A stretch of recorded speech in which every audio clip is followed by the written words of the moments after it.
It's Saturday night. That means it's time for the Don Tony Show. The wait all week long is finally over. Get Don Tony's perspective on current affairs in the world of pro wrestling and much more. The Don Tony Show. And now your host, the man, the legend, Don Tony.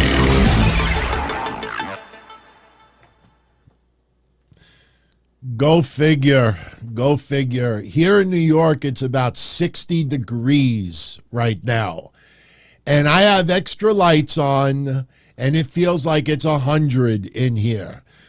What a way to end 2022. What's up, everyone? Adios, 2022. And in about 2 hours, welcome to 2023. Now, I know the majority of you that are tuning in are pro wrestling fans, since my channel is directed, for the most part, for pro wrestling. But I'm sure within the next 2.5 hours, we will have some real talk. We definitely have to get into some news, pro wrestling and beyond, whatever is on your mind for those who are live. And, as I've said before, I don't go out on Saturday nights. I don't go out on Friday nights unless I absolutely have to. And I certainly don't go out on New Year's Eve. Too many crazies on the road. It's not just drinking and driving, but now because, and I have nothing against weed, but how many of you, let's be honest, I don't care where you live, but especially here in New York, how many of you especially are driving on a highway? Friday night, Saturday night, a little bit of traffic, but you're still driving fast enough where you're going 40, 50 miles an hour. And even with your windows rolled up, for some reason your car smells like weed. You ever have that happen to you? I can't tell you how many times over the last year especially that I'm driving, I'm like, wow, somebody's got some kick-ass weed. And I realize it's like a car or two up, and they're smoking, and it's blowing out, and it's going through the air.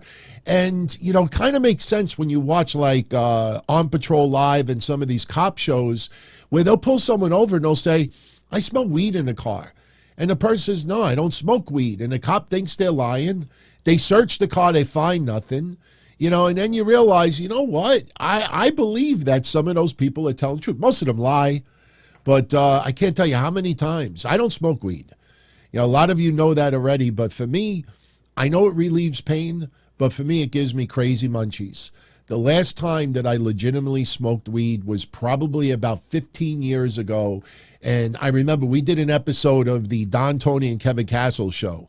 And my friend gave me some chocolate Thai because I have a lot of pain. And I don't want to take painkillers like crazy.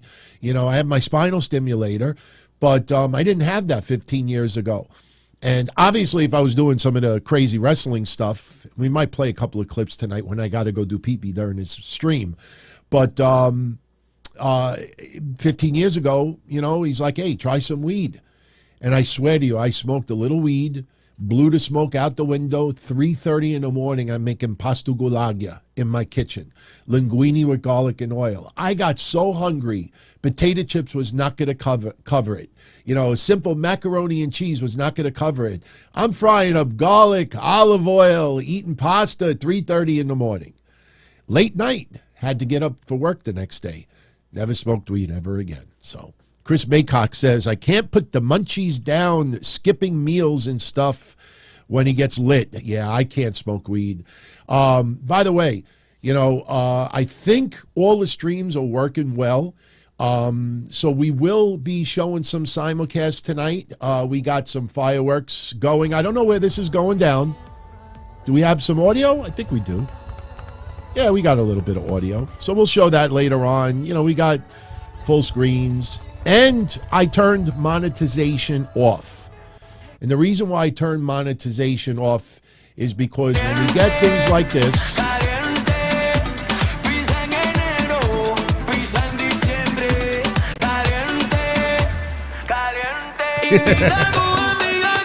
oh, man. Oh, he's singing live. No. He's lip syncing, actually. So we'll go from time to time. We'll check out some simulcasting. We'll definitely watch the ball drop at midnight. So, we'll be hanging out. So if we'll be chatting, talking about whatever. Also something else that I have to do. Anybody that checks out my shows, and I don't say this for cootie points or brownie points, but, I feel bad for those who die in the world of pro wrestling. And because they're not famous or household names, they are ignored. It's shocking how many websites either don't post it or they do the generic, we are saddened to learn about the death of Babe the farmer's daughter or someone else. And then they post pictures and they don't even realize that they have the wrong wrestler. Deeply saddened. And a lot of it's disingenuous. Well, I spent a couple of days doing research of who died in pro wrestling in 2022. And I counted 41. I'm sure that I left someone out. And if I did, and if anybody picks up on it, please let me know. And I sincerely apologize. But tonight, I definitely want to pay tribute to those who passed away. That is a little quick photo montage of everybody. We will definitely put thumbnails for each and every one of them, but I want to get into everyone who died in 2022. Some names you never heard of. Some names you obviously did. And unfortunately, a couple of days ago, Don West died, 59 years old, battling brain lymphoma. I hope that I did him a little justice, paying tribute to him this morning. The 12:31 morning edition of the Don Tony Show. Very, very sad. Jeff Jarrett posted a really emotional tribute tonight online. And I'm telling you, I don't think Don West realized how much love he was going to get, not only amongst people who he worked with, but amongst his peers. And say what you want about Michael Cole, say what you want about WWE. I thought that was very, very classy to name drop him on SmackDown. They didn't have to do that. I don't think it was done for any reason other than to show a little respect. Nothing wrong with doing that. And that was very, very cool. So who's in the house tonight? Yeah, we actually could throw a little chat in the chat room. Oh, wait. We got to take me off of there. You don't have to. Let me see. Oh, hopefully I don't screw this up. You see, that's my software program, by the way. Let me see if I could crop this down. Oh, yes, I can. Let me, let's just do a little tweaking over here. This will take literally a couple of seconds. Oh, whoa. That's not going to work. Well, you know what? Maybe we'll just do it like this. Yeah, we'll do it like this. We'll keep the clock on the screen, and we will cut off the bottom. Yeah, like that. We could even enlarge it a little bit. We can make it fatter. I'm certainly a little fatter after Christmas. I gained about 4 pounds. I plan on losing it. So shout out to everybody who is in the house right now. So hope everybody's having a good holiday weekend. I don't BS. I really don't. I'm not good at lying. I may exaggerate a little bit here and there, not intentionally, but, I really mean this when I say this. 2021 felt like just a repeat of 2020. And I know COVID was a major part of it, but 2021 really felt like it was just a carryover of 2020, but 2022, and yes, look, I'm not discounting what's going on with Ukraine and some other areas of the world, but I think overall 2022, not just in the world of pro wrestling, but even outside of it, it feels like we're starting to get out of the rut. And I know right now there's these crazy COVID numbers that are coming out. My wife's sister just got diagnosed with COVID today. Her parents had COVID last week. Her brother had COVID last week. And you see what's going on in China. And, it's unfortunate.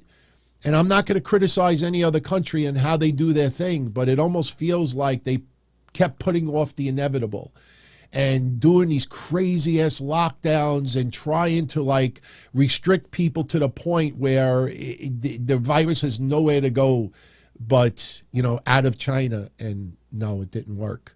Some people made fun of me. I got COVID finally on my honeymoon. And, I had 4 shots of the vaccine at that time. And people laughed at me like, oh, you got vaccinated 4 times and you still got COVID. And we're not getting political over here, but there's a lot of people that still don't understand this. I don't follow Trump. I didn't vote for him the last election. If he runs again, I'm not voting for him. I'm not going to say anything bad or good about the guy. But the one thing that he screwed up tremendously is since day one, he should have told everyone, and he should have pushed this narrative with Fauci and PSAs and commercials. They should have pushed it that COVID does not, the vaccine does not prevent you from getting COVID. It helps prepare your body. And I can't tell you how many times I used to tell people this analogy, and it worked. I convinced people to get the shot. I would say, pretend you have a club. Call it whatever you want. Call it club blah, blah, blah. And you have your club and you have no bouncers. You have no security. And suddenly this gang in the neighborhood called COVID comes in. Hey, how you doing? Hey, I say. And they start fighting and they start tearing up your place. What are you going to do? You got to hope that they don't burn the motherfucker down. So now you get the vaccine. And if that gang shows up again, that gang's still going to do damage. That gang is still going to cause problems. But guess what? Now you got a couple of security guards named Moderna, and they're kind of fighting back a little bit. So now the gang doesn't do as much damage. And as the protection in your body gets a little bit more and gets a little bit stronger, gets a little bit more, creates antibodies, when you get COVID again, hopefully your body eventually is like, oh, kidding me? Beat the shit out of it. And I used to tell people that analogy. Since day one, I always believed the vaccine didn't prevent COVID. It helped you fight it. And, you know, to this day, I'm very, very thankful that I got another shot afterwards. So your mom has COVID. Joseph Acevedo. Hopefully it's not that severe. I mean, compared to a couple of years ago, most of the cases we hear are not so bad. Look, people still die from it. You got secondary issues, you know, that could knock you out. You know, how many times you hear about someone who gets pneumonia and because they might have a secondary health condition, they drop, you know, so COVID is nothing to be messed around with. I hope she gets better, and I really mean that. So, all right. Monetization is off, so we could play some goofy New Year's Eve music as it's simulcast. I'm looking at the screen. We are, an hour and 46 minutes away from the ball dropping? Hopefully an hour and 59 minutes away from another ball dropping. Oh! No, I'm kidding. Not tonight. Not tonight. By the way, I have a little bit of Bailey's Light. I didn't even know that Bailey's Light existed. It's pretty good. I used to be a Bailey's junkie. Kahlua and milk, Bailey's, all that horrible cream stuff. Horrible cream stuff. But I went to the alcohol place, the liquor store, and I bought a bottle of champagne tonight. And while we're at the register, you know, if you ever go to like a grocery store, a clothing store, like Target, a liquor store, they strategically place things in areas where you're going to pick one up. How many times you go to a cash register and for some reason you end up with 3 packs of chocolate, a pack of gum, a National Enquirer magazine, crossword puzzles, sunflower seeds, beef jerky. You get all these things and you're like, all I wanted to do is just buy a bottle of soda, you know, but they do that. So I'm right at the checkout and I look over and I see Bailey's Light. And I was like, I got to get it. So it's pretty good. I think it's like 130 calories for 2.5 or 3 ounces. It's still, you know, it's not something you want to drink in droves, but I got to be honest with you, it's not bad. Penthouse letters. Chris, you are old. And me too, because I remember them. You know, growing up, Don Tony, this is legit. My grandmother, God rest her soul. I can't believe I'm telling this. You could thank Chris for this one. A lot of you know my grandmother is the one who introduced me to wrestling in 1979. My grandmother was babysitting me and my brother. My grandmother lived in Ridgewood, Queens. and we would stay over her house overnight, like on a Saturday, so my parents could go out, and try to enjoy life a little bit when they were young. So my grandmother introduced me to wrestling in 1979. She had it on a little black and white TV in her bed, and all I heard was this commotion and Vince McMahon. And I go in the room, and I'm like, Nanny, what's that? And she's like, oh, it's wrestling. So I watched a little bit, and I was mesmerized. And I remember the next day we went home, and my mom said, did you all behave? And we said yes. And she said, did you play cards? My grandmother used to love playing crazy eights and shit like that. And I said, yeah, and we watched wrestling. And my mother was like, you let them watch wrestling? And she's like, no, I just showed them. And as soon as I realized that that was not a good thing for a child to watch, I was hooked. The rest is history. But what does this have to do with Penthouse Letters? My grandmother, when she would take a bath or take a shower, I'd be a little curious. I would go, just browsing in her house, try to find some candy that she would hide because she was 260 pounds and 4'11". Any of you have ever seen a picture of her? I'm not exaggerating. I would, I'd snoop. And I remember I opened the closet once and there was a shopping bag on the floor, and I thought there was like packs of snacks in it. And it was all these like Penthouse Letter magazines. Nothing like, she wasn't like buy or anything like that. It was the little books that they would just write stories. So she had books and books and books of all these fantasy stories. Now I'm sure I knew how to read at that time, but there were no photos. I think just the cover was a photo. And I'm like, opening it up, I'm like, wow, this looks boring. And I just threw it back in the closet. True story. I swear to God, I will never do another show again. Do you ever think we would ever reveal that on the show? You ever think we would reveal that on the show? Chris Maycock says he's got some old penthouses from the late 70s. He had some from the late 70s. I was just going to say, why do you still have them? What's wrong with you? I'm just joking. Shout out to Ronnie C.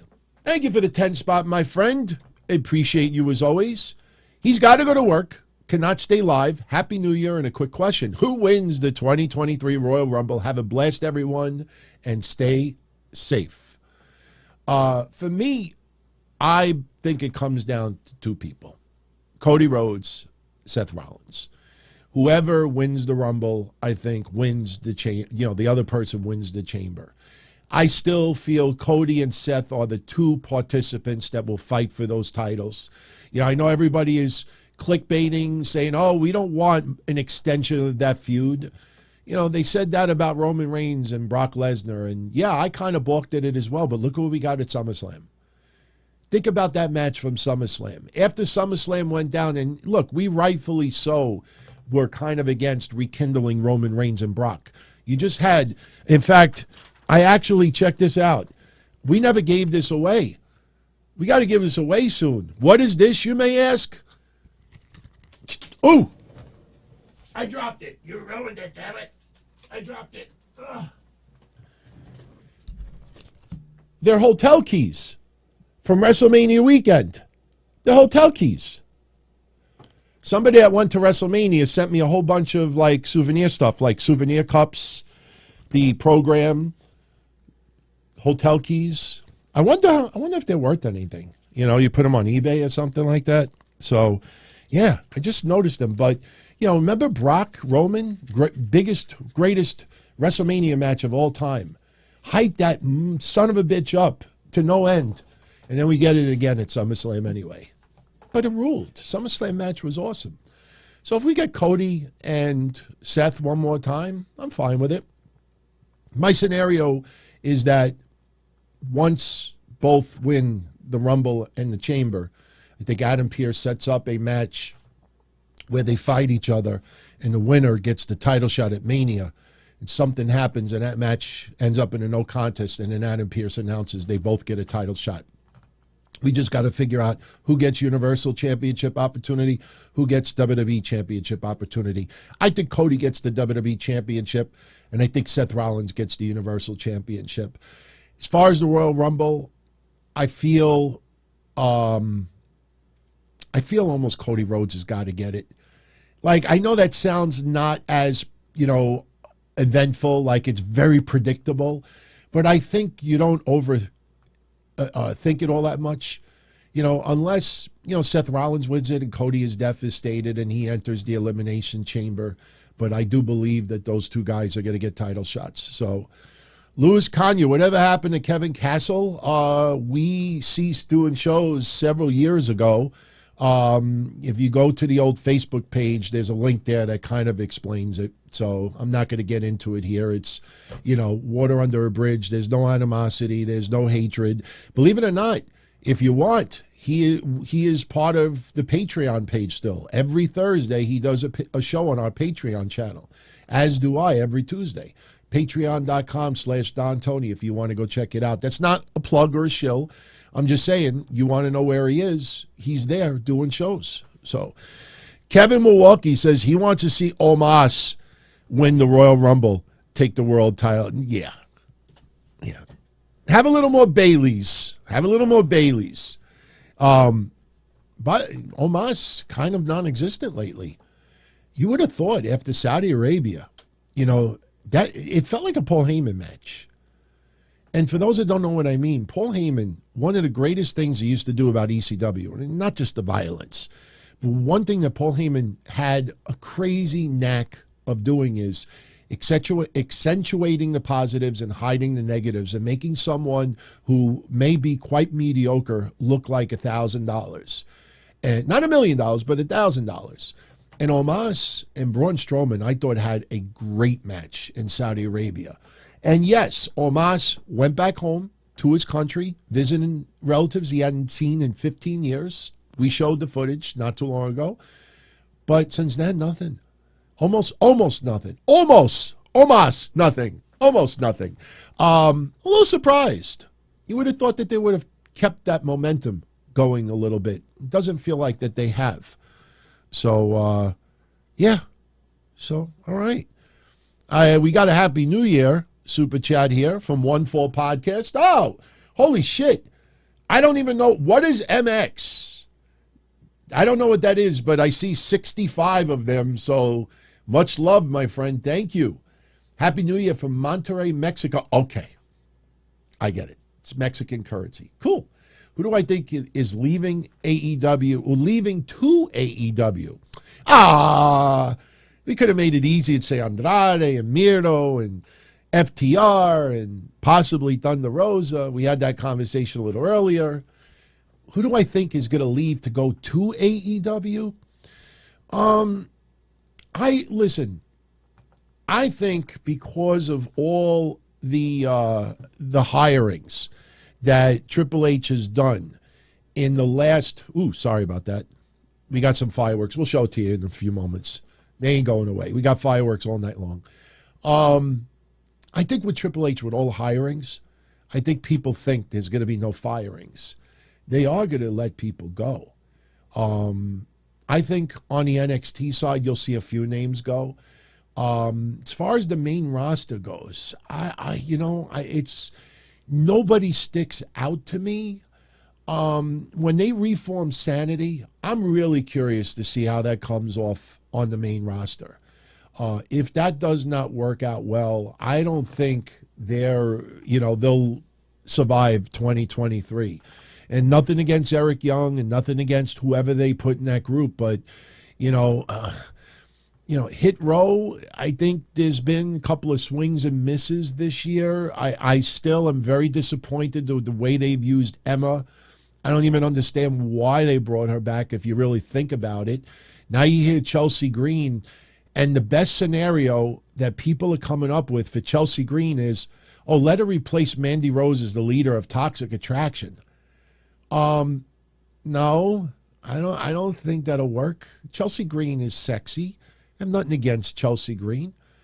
But as the leader of Toxic Attraction, I mean, no.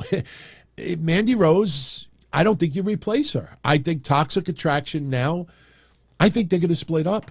I think eventually you're going to see them split up. And why can't Gigi Dolan be a single star? Why can't JC Jane be a single star? But as far as who would go to AEW, I think lower card talent, I think wrestlers who are not developing. I mean, you look at what Bodie Hayward, I still think he's coming back. I think WWE is going to bring him back. You know, like wrestlers like that I could see. Some undercard, some NXT. Main roster, I don't think we're going to see that many moves. And I think that's probably the best way to go. I can't see Tony Khan just keep signing people just to sign them. You know, I look back at 2022. We brought up the other day AQA. Do you remember her signing? How's she doing on the main roster? I mean, if you're going to sign people and put them in developmental for a year or two, by all means. But don't portray it online that they're now signed and part of the AEW roster and making them come off as bigger than what they are, because it really has amounted to nothing. I think Tony Khan has got quite enough roster. I don't think he needs to sign anybody else. So, all right. Bradley Robinette, thank you for the 2-spot, my friend. Happy New Year, DT. And fuck Charlotte Flair. No, I can't. I'm married. Listen, Charlotte Flair wrote something I thought was pretty cool tonight. She's like, whether you love me, whether you hate me, whether you love to hate me or you hate to love me. She's like, you know, I appreciate each and every one of you, and I'm back, and I'm going to give my blood, sweat, and tears and give it my all. You know, let's see what she does. Me, I have admitted it. I'm a big fan of hers. To me, she is the number one female in wrestling over the last 15 years. Easy. And but I respect those who absolutely dislike her. She is very polarizing. But where I think people go wrong is where they act as if it's not WWE creative that's putting her in this position. I mean, I watched people write some stuff last night, and I'm like, I think your hatred is a little misguided. Where's fuck you, Triple H? Fuck you, WWE creative, for giving her the title on her return. Like, there was no criticism towards Triple H. None. Zero. And I'm saying to myself, yeah, it's right there when you realize, when I saw the live crowd reaction, and some people, I understand what you were saying, oh, they popped for Liv Morgan, oh, they popped for Carmella when she cast in the briefcase. Well, understand something. When they popped for Liv when she won the title, and when they popped for Carmella when she won the title, remember, at that very moment when they won the title, we don't know what their reigns were going to look like. What if Liv Morgan's reign would have been much better? Would people still be criticizing? And I'm sure some. But when someone, spur in a moment, wins unexpectedly, and you pop for it, at that very moment, you don't know what their reign is going to look like. Right now, no bullshit, right now, I had so much stress this week from my insurance office. I felt like I was going to have a meltdown. I'm not kidding. I swear to God. When you see the missus later on, when she comes in for a little champagne, I'll ask her. I say, did I almost have a meltdown this week? But here's my point. When my mom called me up a couple of days ago and I had such a bad migraine headache, it sounded like I had a horrible cold. That's how bad I felt. And she's like, what's wrong? And I said, this customer is giving me this customer is giving me that. And she says, why do you deal with customers like that? Why do you write them? And I tell her, I say, because you don't know that someone's going to turn into a whack job when you first started doing business with them. You don't realize years later they turn into a whack job. And I have one customer that's given me so much shit, I swear to God, I want to just tell this person, listen, go fucking find another broker. Seriously, get off my fucking back. My point is, you don't know that something is going to turn into a dumpster fire or a disaster when it first happens. You know, so those two reigns, you didn't know what they were going to turn out to. But I respect that you're not a fan of Charlotte Flair. Totally respect that. Don't disagree with your feelings. Kevin says he'd be perfectly content if Jade Cargill goes through 2023 and doesn't lose a single match for another year. Yeah, I think, look, the good thing about Jade Cargill is, even though sometimes the TBS title feels more important than the AEW Women's Championship, fans keep it in perspective who she's beating.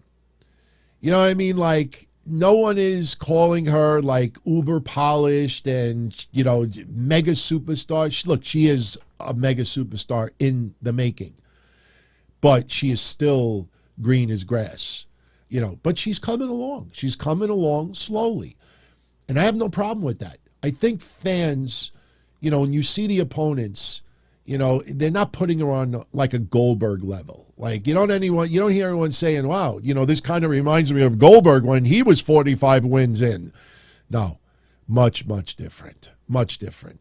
So I think people are keeping Jade's repertoire and her abilities in realistic views. And that's why I have no problem if she goes another year undefeated. So Rob S. is asking me, is Liv Morgan a superstar of the year? For what? For what? I mean, I'm a big fan of Liv Morgan. I think her stock now is much higher than what it was at the end of 2021. She's not superstar of the year of anything. And that's not a knock on her. It's not a knock on her. You look at Bianca Belair. Need I say more? I mean, Bianca, I think, has had a tremendous 2022. Liv has had a good year. She definitely ends 2022 better than what she was at the beginning of it. But she's not superstar of the year. Of what? You know? I don't put Sammy as a superstar of the year. I don't even know if I put Roman. Only because I got to count how many. We're going to do year-end awards in about 2 weeks. And the reason why we didn't start doing year-end awards yet is because you never know up until last week something big goes down. Something horrible goes down. You know, even like paying tribute to those who died in 2022. Like, I was going to do this a week ago. And I said, you know what, there's still a week left in the year. And, you know, you never know. I mean, I had no idea that Don West was going to pass this quickly. November, we were very concerned. But he passed. And if I would have done a tribute to those who we lost a week ago, I would have felt horrible that, you know, Don. So you wait until the whole year is up, then you get into it. I know people want to rush. They want to put it in bold letters. Oh, you know, FTR, you know, tag team of the year. That's fine. That's fine. But me, you know, I think we wait a little bit. But I'm not, right now, I don't even know if I give it to Roman. I don't know who I give it to this year. I don't know. Yeah, we were talking about her earlier. Barbara Walters, she died. I think she was 93 years old. Pope Benedict died. He was, 95? God bless them, man. God bless them that they lived to be 90 in their 90s. You know, I just want to get through my 70s and I'll be happy. You know, they got to their 90s. So they lived very, very full lives, man. Very full lives. You know, speaking of... Before we pay a little tribute, let's get into another super chat. I want to give a little shout out to somebody in a moment. I think you'll find it very, very cool, and then we'll pay a little tribute. So, but first, Cappy Caveman with the 5 spot. Do I think Tyrus should have to defend his title on Fox News like the 24/7 title? Listen, I like Tyrus. I don't like him winning the world championship. Look, he's worked his ass off.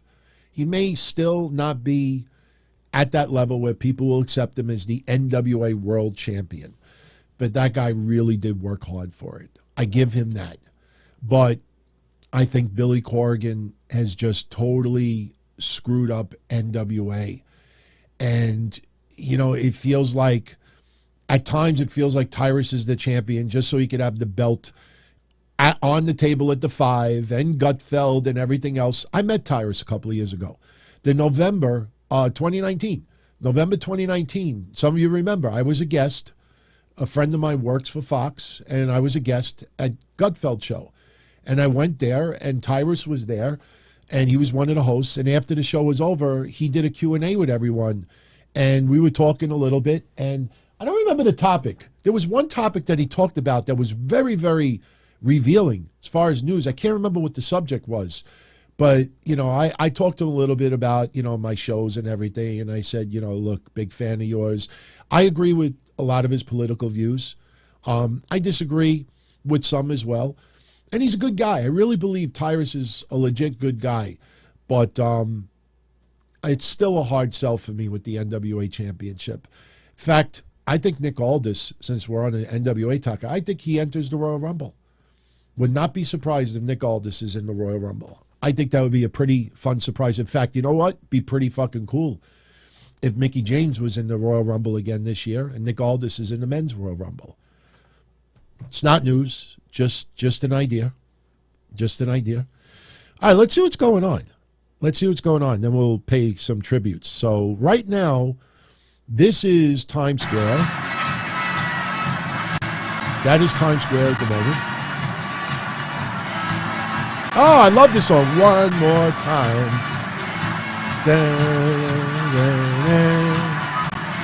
That song came out, I think, in 2000. Man, I used to love that song. I guarantee if you come to New Year's Eve in Times Square and don't know anyone, by the time you leave, you're going to make a new friend for life. Yeah, I don't think so.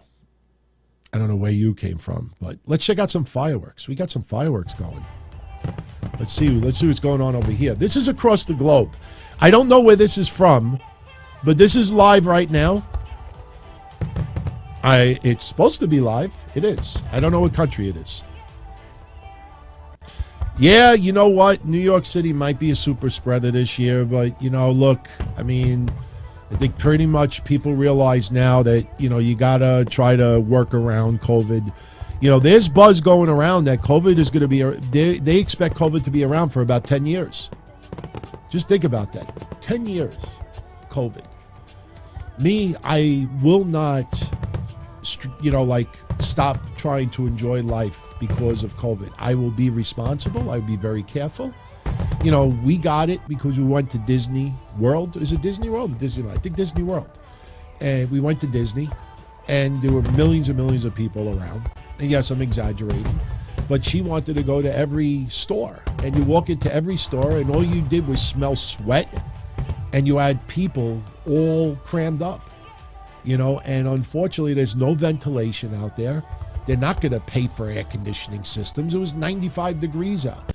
And unfortunately, she got COVID, and then I got it from her 2 days later, which, I don't regret that, but still, I mean, other than going to Disney, I think I've been pretty responsible. Whatever I've been doing, I think has worked. So Benjamin just got COVID for the first time from Christmas. Yeah, you just, for me, it felt like a hard cold, a really bad cold.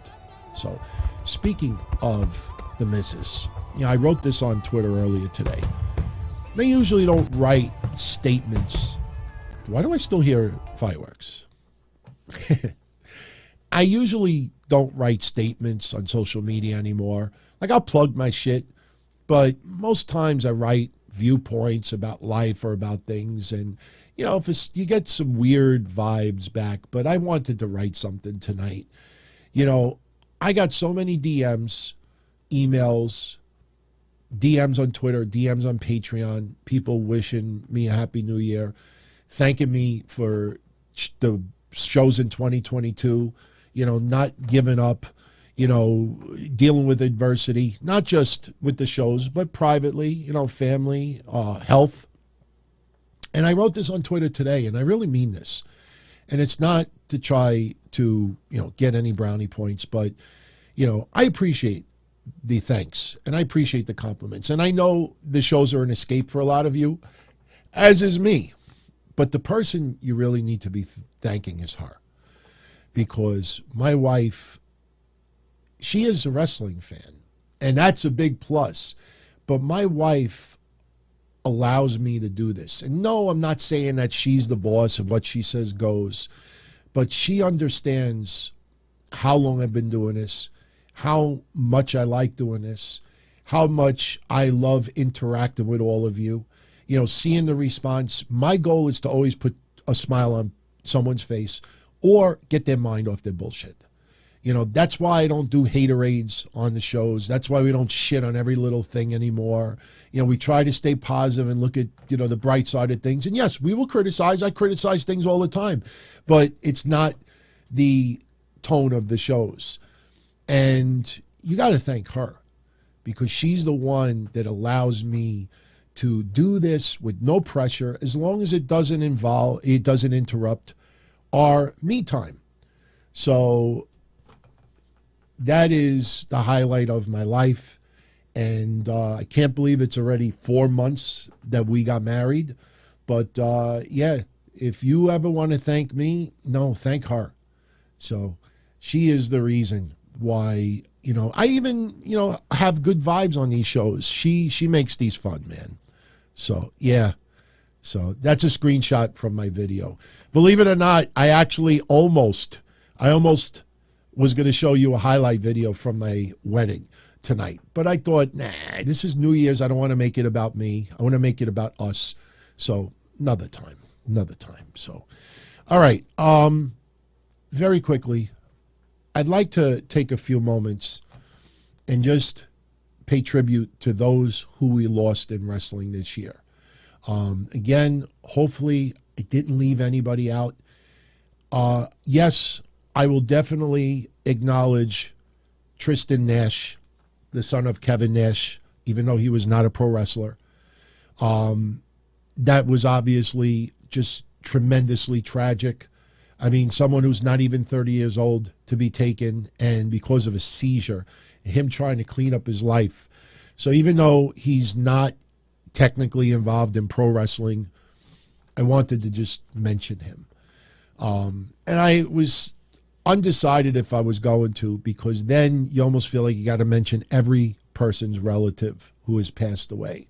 But I just wanted to mention it now. SoFly, I don't want to show it at the end, because first of all, the tribute's only 2 minutes long. I'm just going to read the list of names and their ages and show you a little thumbnail of what they looked like. I don't want to end the show after the stroke of midnight, with a little downer. So I want to just, Wesley Blake, actually, believe it or not, she's first on the list. I made this list up. It's in age order. I wasn't sure if I was going to start with the oldest to the youngest or the youngest to the oldest. But I decided, no, SoFly, I'm not showing the wedding video tonight. Another night. I want this to be about New Year's, reflect, talk about 2022 a little bit, what we're looking forward to 2023, a little simulcast of New Year's videos, fireworks, the ball drop. That could be played on a different night. So, Benjamin, they never made public her cause of death. There's been speculation. I would never put that speculation out there, especially if it ends up being wrong. It is fucking awful to get something like that wrong. But, it's, if the family ever puts it out there, and they're not required to. I still think back when Brody Lee passed, I understand why people wanted to know. With Brody Lee, he was such a huge man and so young.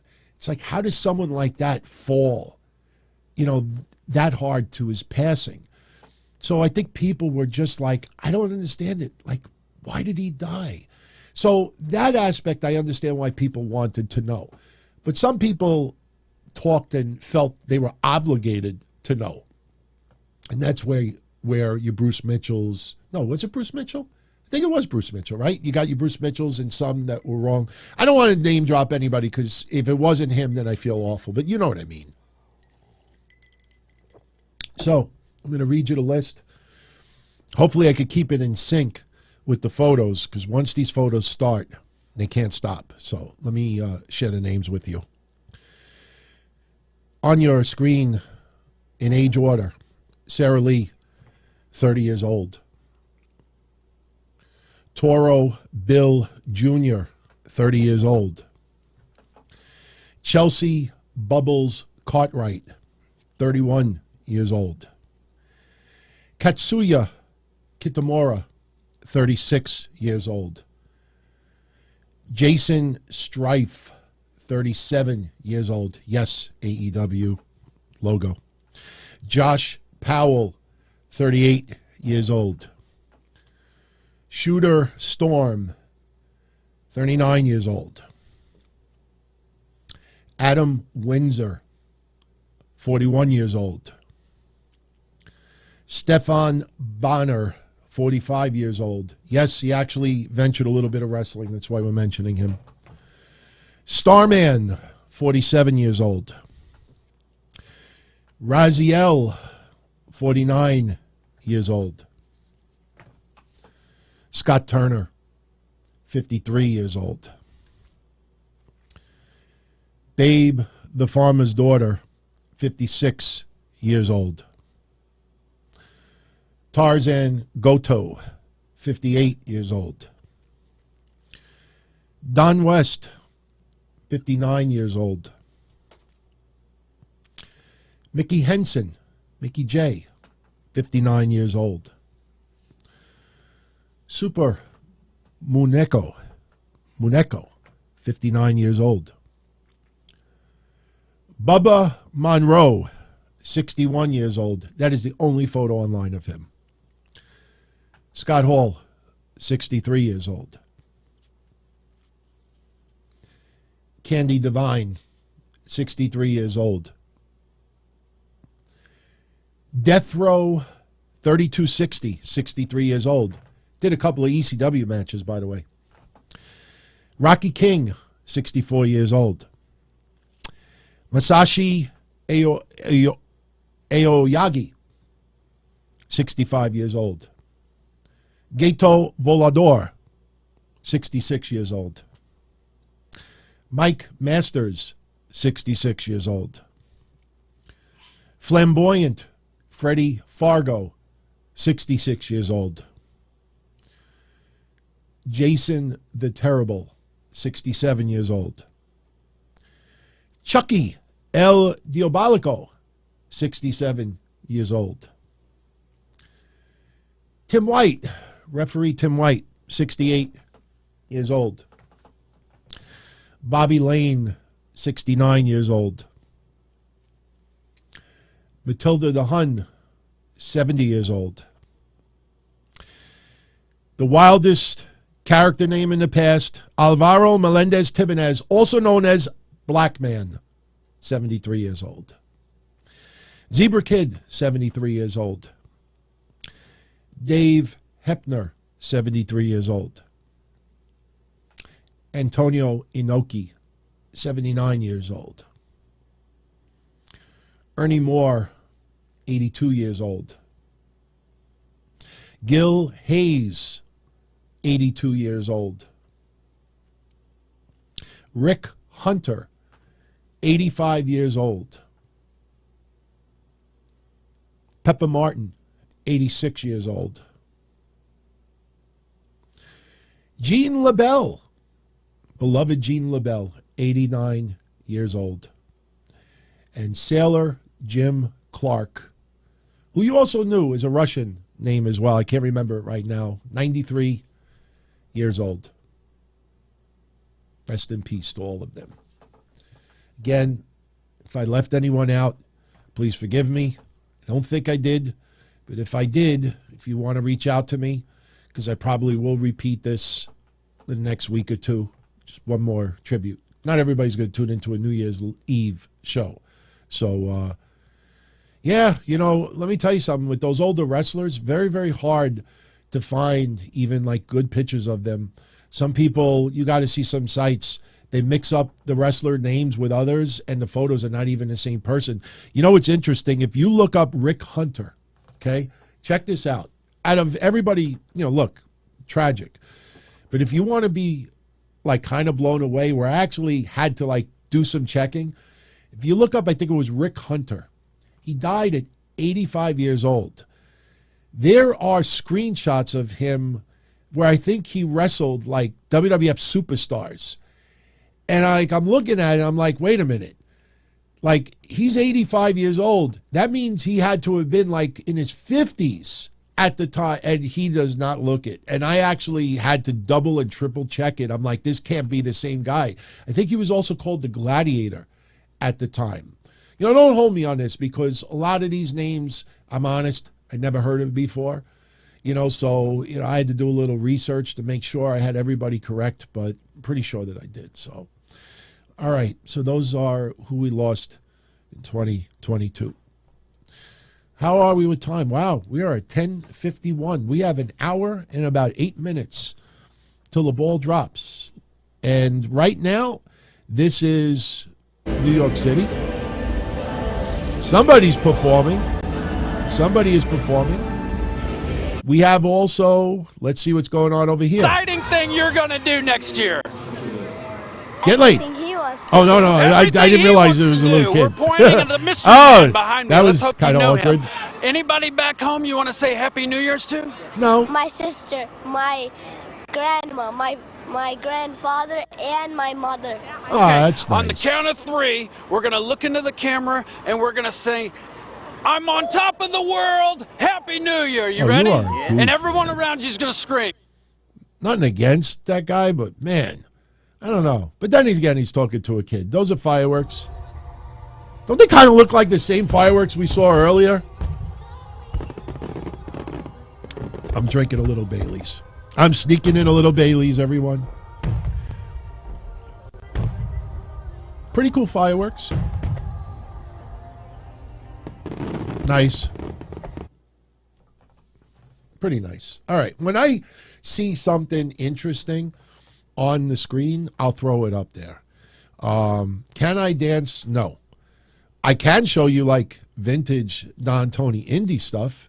You know, I was just going to put a video clip up like when I have to go take a pee or if I got to go grab the bottle of champagne because it's in the refrigerator. I'm not going to take it out too early. We don't want to drink warm champagne. Warm champagne tastes like piss. You know, so I'm going to have to get up at some point. Ooh, I see some really nice fireworks right now. What's going on here? Oh, that was the finale. Oh, fuck you.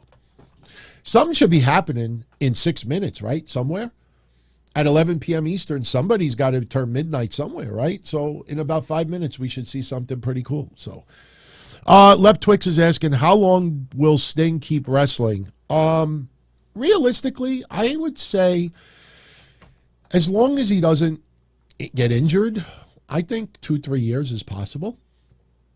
I think when his body just tells him that's it. I mean, you know, God bless that guy that he could still do anything.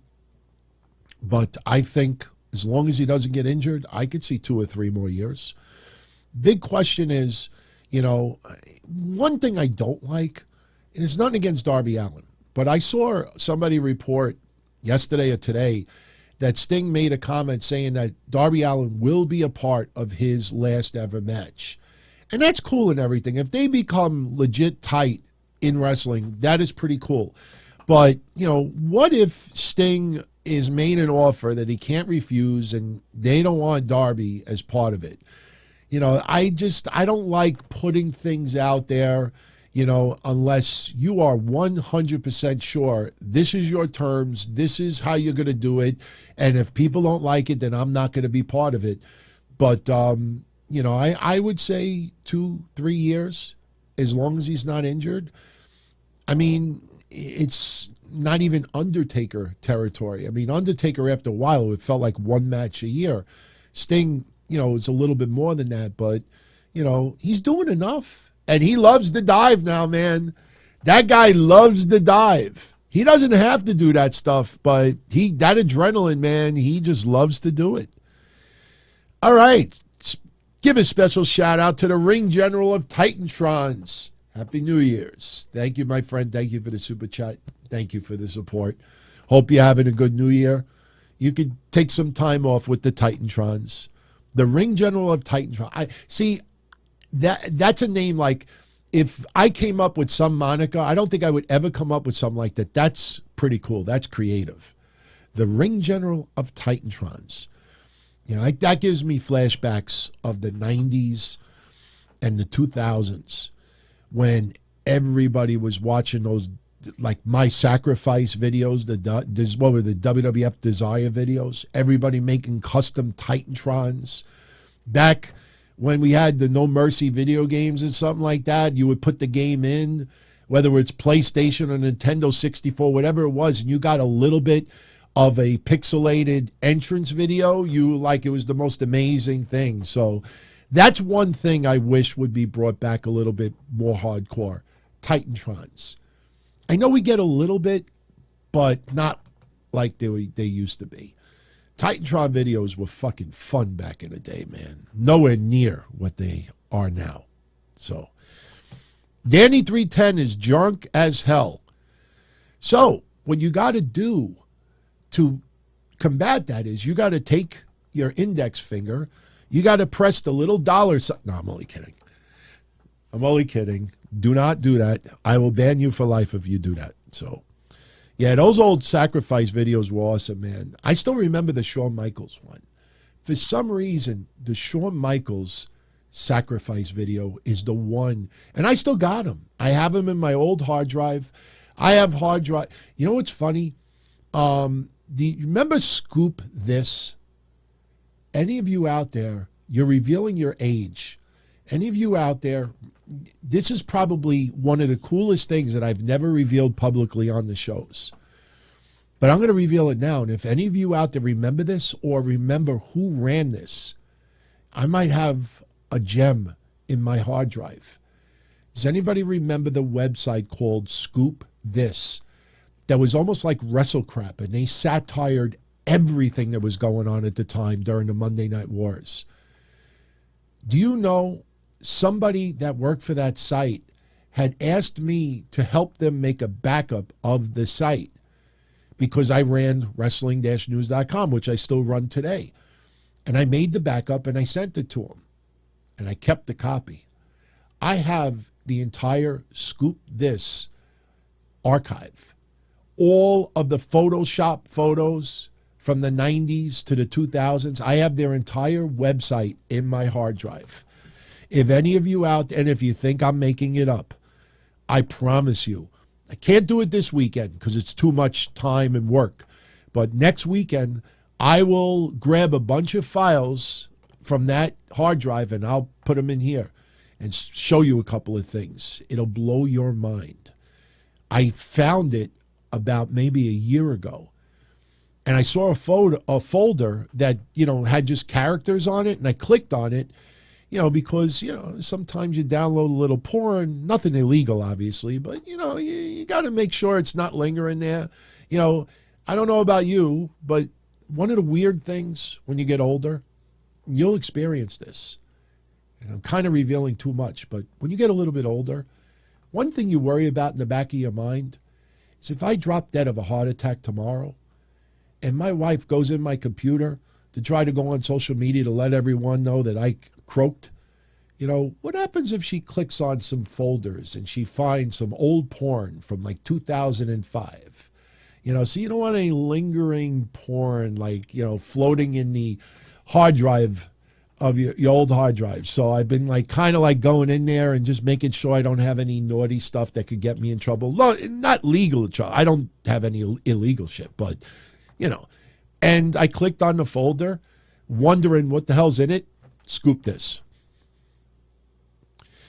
I'm not worried, but how do you think I would feel? Like if she had an old laptop and I click on it and there's all this, Do I need to say any more? All right, very creative super chat alert. Very creative super chat alert. This is times like this, I wish we were in the year 4044. Brian Becerra with the 2023 super chat. Happy New Year, DT. Sitting back, drinking Coors, and Jack with honey.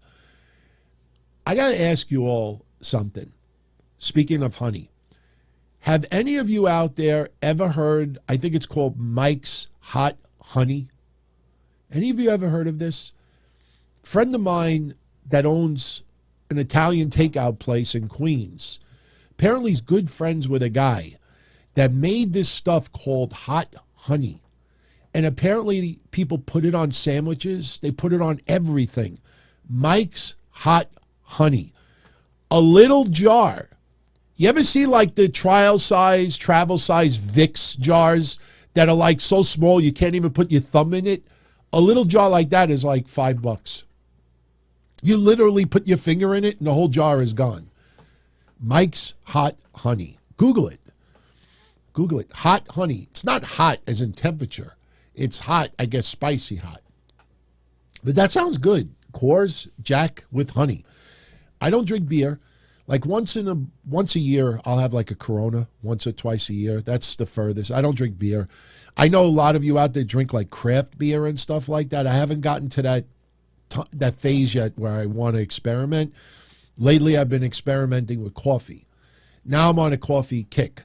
Everything's got to be pour over or immersion or no more K-cups really. Like I got to grind my beans fresh. I got fucking vials that look like drug vials and you just put just enough coffee in there for like one dose and shit like that. I got an espresso machine for Christmas and I'm trying to dose, like to get the right dose. And I made like 12 espressos the other day, trying to find like the perfect grind size and the perfect, and man, it's like an art. It's wild. It's like, that Snow White and the Three Bears, whatever it is. Oh, this is too hot. This is too cold. This is just right. I didn't even know, like with espresso, if you make an espresso, like the trick is, like it's got to brew a double espresso in 25 to 30 seconds. And you got to have like the perfect grind, tamper, and also, so I got all these things. And now I'm like, experimenting with pour over and shit like that. So I've been maybe that's why I've been sleeping like shit for the last week. Maybe it's not just stress at work, but drinking a lot of coffee. Richard Slater with the 10 spot. All right. Happy DT 2023 DT. Thank you for entertaining us. Quick question. Maybe it's already been asked. Yeah, it's been asked quite a few times. What happened to Kevin Castle on the DTKC show? Look, I don't know why it'll pop up on that thing. You got to give it a second or two. Look, I'll give you the short story of it without getting controversial. Unfortunately, there were things said that, about me. And let me just say this. This is kind of awkward, but let me just say it like this. I could be an asshole. And a lot of times I deserve the smack that is thrown my way. And I always believe if you give it, you got to be able to take it. And I took a lot. I took a lot from multiple people out there without naming names. And what happened was, I have very loyal, I don't want to say fan base because I'm not big enough to have fans. I call everybody friends, but I have a loyal friendship following out there from a lot of you out there. And a lot of you will tell me things. A lot of you will show me things that I'm not supposed to see. And over like an 18-month period, I was getting sent screenshots of things that were being said about me by multiple people, not just him, but multiple people. And, for the betterment of the show and everybody out there, like I tried to look the other way, but some of it was so hardcore and harsh that, I kind of made little remarks on the shows. And I know a lot of you, it kind of makes sense now, but you remember me saying like, you would be surprised, like how many times did you hear me say this back in the day? You'd be surprised how somebody will smile in my face and do this behind my back and, and I was throwing that out there as like a little message to I'd say about 6-7 people, basically saying like, look, I know you're saying shit. I don't care about me. When you throw shit about my family, throw shit about my wife, throw shit about other things, saying some things, it gets to a point where, that's where I think you cross the line. And one thing that I have always respected is privacy. So many of you out there have told me so many things in private, even wrestlers, even people, that you see on TV have told me stuff and say, please don't make this public. And I don't. I have never made something public that somebody told me not to make public. And proof in the pudding. Has anyone ever called me out on anything? No. So every time somebody would send me something like, DT, please don't say anything. Please don't say anything. I don't want to be dragged in the middle. If you make this public, they're going to know that I gave it to you. Please don't say anything. Please don't say anything. So I didn't say anything. Finally, somebody said to me, yeah, you could put it out there. I don't care. And somebody sent me screenshots of some things. And just to summarize it, I wanted to go video 10 years ago. Not to make crazy money, because we don't make much money here. Super Chats obviously is like 95% of everything. But as I show people off and on, as far as commercials, believe me when I tell you, ask any of the bigger people out there that are on video, that have a big footprint on video. They'd be lucky to get $7. They'll do a 2-hour show, put commercials 3-4 times on a show, and they'll make $3. 15, 20,000 views, $4. That's legit, no BS. So I didn't want to go video to like break the bank. I wanted to have an extension of myself. I wanted to be animated. I wanted to show video. I wanted to show photos. I wanted people to see my face, because back in the day, you used to be able to say a lot worse than you can now. You used to be very politically incorrect. And I was very politically incorrect. Problem is that some people started painting a picture that I'm a racist, that I'm this, I'm that, and this, and I knew I wasn't. And I didn't let it get to me, but I always felt, if you see my eyes, you see me, you see, the person, you get a better idea of who they are. And I've brought this up many times over the years. I don't bring it up anymore, but how many people on the net that you still follow 5, 10, 20 years, and you have yet to see what they look like? Think about that No DQ site where that guy, I can't remember which one it was, but they were making fun of Ronda Rousey's makeup, the eyeshadow, and started making a general statement like, why all these women like using the shadow? And a lot of wrestlers in AEW and WWE fought back at that guy. And it was Sean Ross Sapp that said, this is coming from a guy that he's never shown his real face in 20 years. And I was like, wow, people realize, you put a picture from yourself from 20 years ago, or a baby picture, or an emoji, or a cartoon pic, and you realize 5, 10, 20 years go by, that person won't even show you what they look like. And then you realize that people for 5, 10, 20 years have been creating a fake persona about themselves online, and they actually believe it. So the thing was, I wanted people to see me.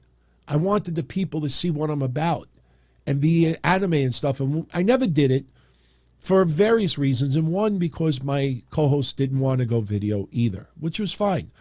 A couple of years ago, I felt like the shows were stuck in the mud. They weren't fun like they used to be. And I needed a little challenge. I did the history shows, which was crazy work, but I needed something more. And it just felt like you're doing the shows just to do the shows, and it wasn't going further. And, I wanted to go video, but I wanted everybody to be on board, and everybody was on board. So we made the announcement, we're going video, this and that. And when it came time to go video, understand, I redid this room. I bought a lot of equipment. I charged a lot of it, paid out of my pocket, set everything up, watched countless hours of videos to learn how to edit, how to do this, how to do this. Now I'm ready to go to video, and not everybody's on board. So I said, okay, we'll do half video, half audio. And that's what we did for whatever it was, a year. And then you're getting the DMs in the meantime. And, I'm not going to bring up what was said, but the DMs was a total 180 of what was saying publicly. And it got to the point I said, that's it. That's it. So I threw the screenshot out there, let everybody see. One of tons that's been said about me by multiple people online. And I said, how am I going to do a show with someone who says this about me? And yes, I deserve criticism. I deserve shit being talked my way. But when someone is saying one thing publicly and saying another thing privately, it's very, very difficult to do business. So we had a falling out. And we stopped doing shows together, but we had a very loyal Patreon family. And honestly, that Patreon family is the reason why the show stuck around. I can't afford to pay the bandwidth for the website, to pay for equipment, to pay for this. They helped tremendously. And even though Kevin and I had a falling out at that time, we both agreed we don't want to hurt our audience because of it. So we agreed. He still does his shows. I still do my shows. And, we do our thing, and it keeps everybody happy. As time went by, things were put out there, and he apologized. I accepted his apology. I admitted that, I'm not the easiest person to deal with also. I definitely deserve to get some shit. And we buried the hatchet. That's it. There's no anger. There's no heat. He's a good guy, works fucking hard, works in the music scene, does podcast, does his thing. But, one thing is that, that book is closed and it doesn't look like it'll be reopened. So this one time I'm giving you, especially because you were generous enough to send that. But that is the short story. If you go to the Facebook, you could see the post that was made. I put it out there, 2 years ago? And the only reason why I put it out there, and let me just move on.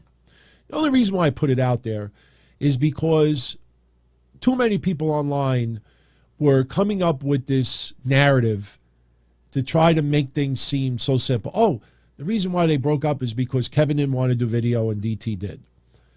And I got sick of hearing that because nobody knows what I was getting DMs from like 6, 7 different people out there. Kevin's was not that bad, but it was bad enough where I just felt like, how am I supposed to do shows with this guy? How am I supposed to laugh and chuckle and laugh it up with someone that feels that much dislike towards me?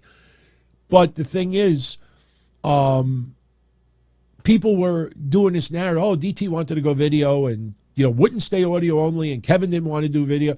And that wasn't true because we were doing the split online. So I put the screenshot out there for people to see, okay, this is why. And still people wouldn't accept it. So that's why that bridge is closed and it's not reopening. So we were going to do a show together and interview Cross, but the thing is, I never heard back about it. And then Cross got back, signed with the WWE, and that obviously is not happening. But there's no anger. There's no angst. I talk to him every week online. He does what he does on Patreon and, kills it. I have no issues with him at all. Wish him nothing but the best. Nothing but the best. Eddie K, thank you for being awesome all year. Thank you, my friend. In fact, I was checking this out the other day. He sent me a whole bunch of AEW stuff. Did you see what that website did earlier? That awful shit that they wrote?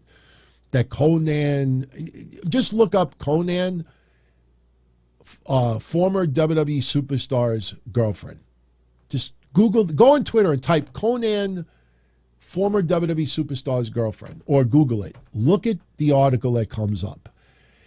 I don't remember the website that wrote it, but it is so awful. The way, they're getting like so ripped apart right now. And the funny thing about it is that's exactly what they wanted. They're getting eaten alive on social media right now for their horrible choice in words. And they did that on purpose. And they actually are chalking this up as a win, being totally disrespectful about Britt Baker. Yes, I'll throw her name out there. Go look it up. Awful. Tristan is asking, would I ever consider do a future Forbidden Door episode with a fellow New York podcaster, BC Amplified? I know who BC Amplified is. I'm not against it. The problem is that it's up to everybody that tunes in. You see, like Misha Montana, I'm going to be honest with you. I wanted to bring her on. I thought bringing Matt Riddle's current girlfriend on the show to talk about the situation would be blockbuster that people would want to know. And I put it out there last week. I said, guys, gals, post in the comment section. Let me know. Do you want her to be on? And probably like 9 people respond. I'm not going to bring her on based on 9 responses. And 6 of them were yes and 3 were no. So obviously people weren't that interested to bring her on. And the thing is that if a majority of everyone out there, you know, doesn't know him or doesn't find it interesting, I'm not going to bring someone on just to bring them on. So I'm not against it. And when we do figure out who the next person is going to be, his name will be on that list. And it's up to everyone out there of who they want. But everyone tuning in, you're the ones that decide who comes on. So it's really not up to me. But I'm not against it. BC Amplified is good people. So I have no issue whatsoever. So I appreciate it. A few of you are saying now you'd love to have her on. I know. I mean, it's still not out of the question. I could still do it. But, you know, the thing is like, you know, if people really don't respond, I mean, I get an idea like, okay, you know, people really aren't interested in it. So that's why I didn't pursue it. All right, Dreamers Lane, I'll get into you in a second. I'm looking. Unfortunately, we still got this caca. I'll always be right here. I mean, this is what.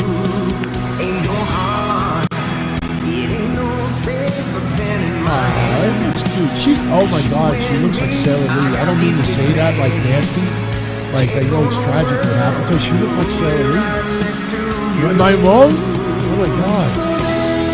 I mean, I say that complimentary. Wow. I don't know.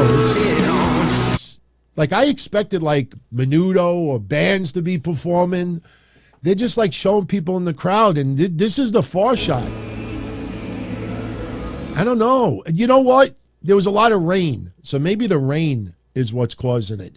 Meanwhile, here's some live fireworks. This looks pretty cool. Let's check this out. They all look the same to me. I don't know why. They all look the same. I don't know where that is. It is live.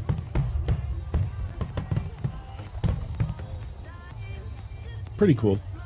Pretty cool. Oh, wait. Is somebody being... Oh, wait. Oh, no, our mayor. The mayor of New York City, Eric Let's Adams.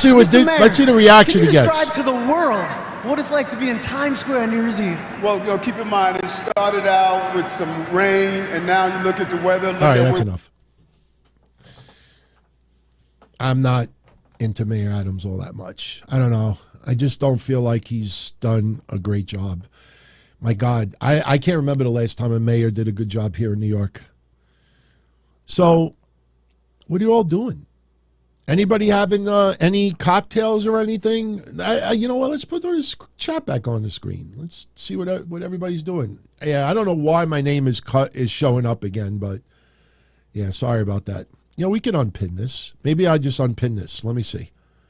Can I unpin this? Yeah, unpin. There we go. I think that's a little better. Does Sasha Banks appear in New Japan and AEW Dynamite in B2B weeks? I don't know what B2B is, but Sasha Banks will appear in New Japan. Sasha Banks will not appear in AEW. I would find it... I don't see it. Listen, I know people are trying to hype up Los Angeles. People saying, oh, it's got to be Sasha Banks. Oh my God. I can't believe we didn't bring this up. Oh my God. Did you see how many websites that are reporting today that fans think that Uncle Howdy is Edge? What the fuck are they talking about? Edge is not 5'11". Edge is he's like 6 to 8 inches taller than Uncle Howdy. I'm not kidding. I'm almost tempted to start putting up browsers to show you. I couldn't believe how many websites today just to put Edge so people click on it. I mean, just because you got morons on social media, oh, that must be Edge. I'm not saying that regular fans are morons, but you get a news site that writes, oh, you know, people are speculating that it could be Edge. I mean, where do you use like a part of your brain and say, wait a minute, Edge is like fucking 6'4"? Whatever he is, 6'3"? That ain't Edge. And they're basing it on part of a beard. What do you think? He got fucking Rob Zombie hair? You think Edge has been hanging out at home with his family and growing fucking that kind of hair? Oh my God. And I thought it was just one website today. I did a Google search and I saw everything that come up. I'm like, what's wrong with these people? Edge is 6'7". You know who's tall? I brought this up before. You would be shocked how tall Jonathan Coachman and The Miz are in real life. I got to meet them. Legit story. And any of you out there think I'm making up, ask the Mass Maniac. True story. One of the shows that I co-did with the Mass Maniac, financial-wise, Jonathan Coachman and the cast of Tough Enough came to the Elks Lodge, and they all were hanging out for one of the Mass Maniac's indie shows. And I went halves with the Mass Maniac, and they all showed up. And we were hanging out with The Miz and Jonathan Coachman and the cast of Tough Enough. I could not believe how fucking tall Coach was, especially. I mean, not like Big John Studd tall, but I was shocked. I saw these guys and I'm like, wait a minute. You know, like I'm 6'3.5". I couldn't believe how tall they were. Edge is 6'5". Yeah, I think 6'4", 6'5". I think that's legit. I mean, I'm not trying to put this picture up for clout, but, I'm almost 6'4" over here. I'm 6'3.5". So, so Edge is probably about an inch tall. Look, if you see, like, my video stuff, here, I'm not going to show you more than, like, 15 seconds of this. I was going to show while I was going to go take a leak. But you look at my height, and the one thing, whenever I showed the WrestleCrap stuff that I did, people would always say to me, oh my God, how fucking tall are you? So if you look at this video, you see how tall I am. I'll show you very, very quickly, just a quick video. He's from Brooklyn. Oh no! He got the ring dirty!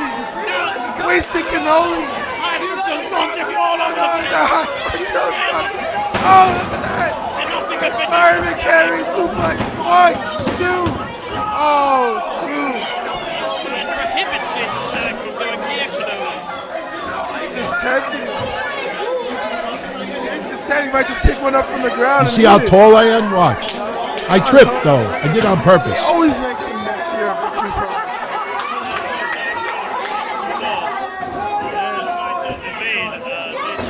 Jason Static stalking him.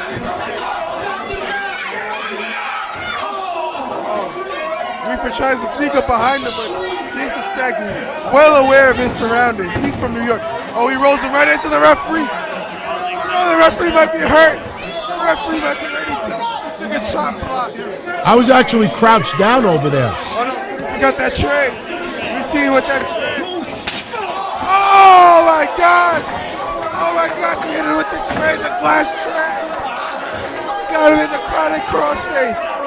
That's how he Chronic crossface. Jason Static. You might be knocked out cold.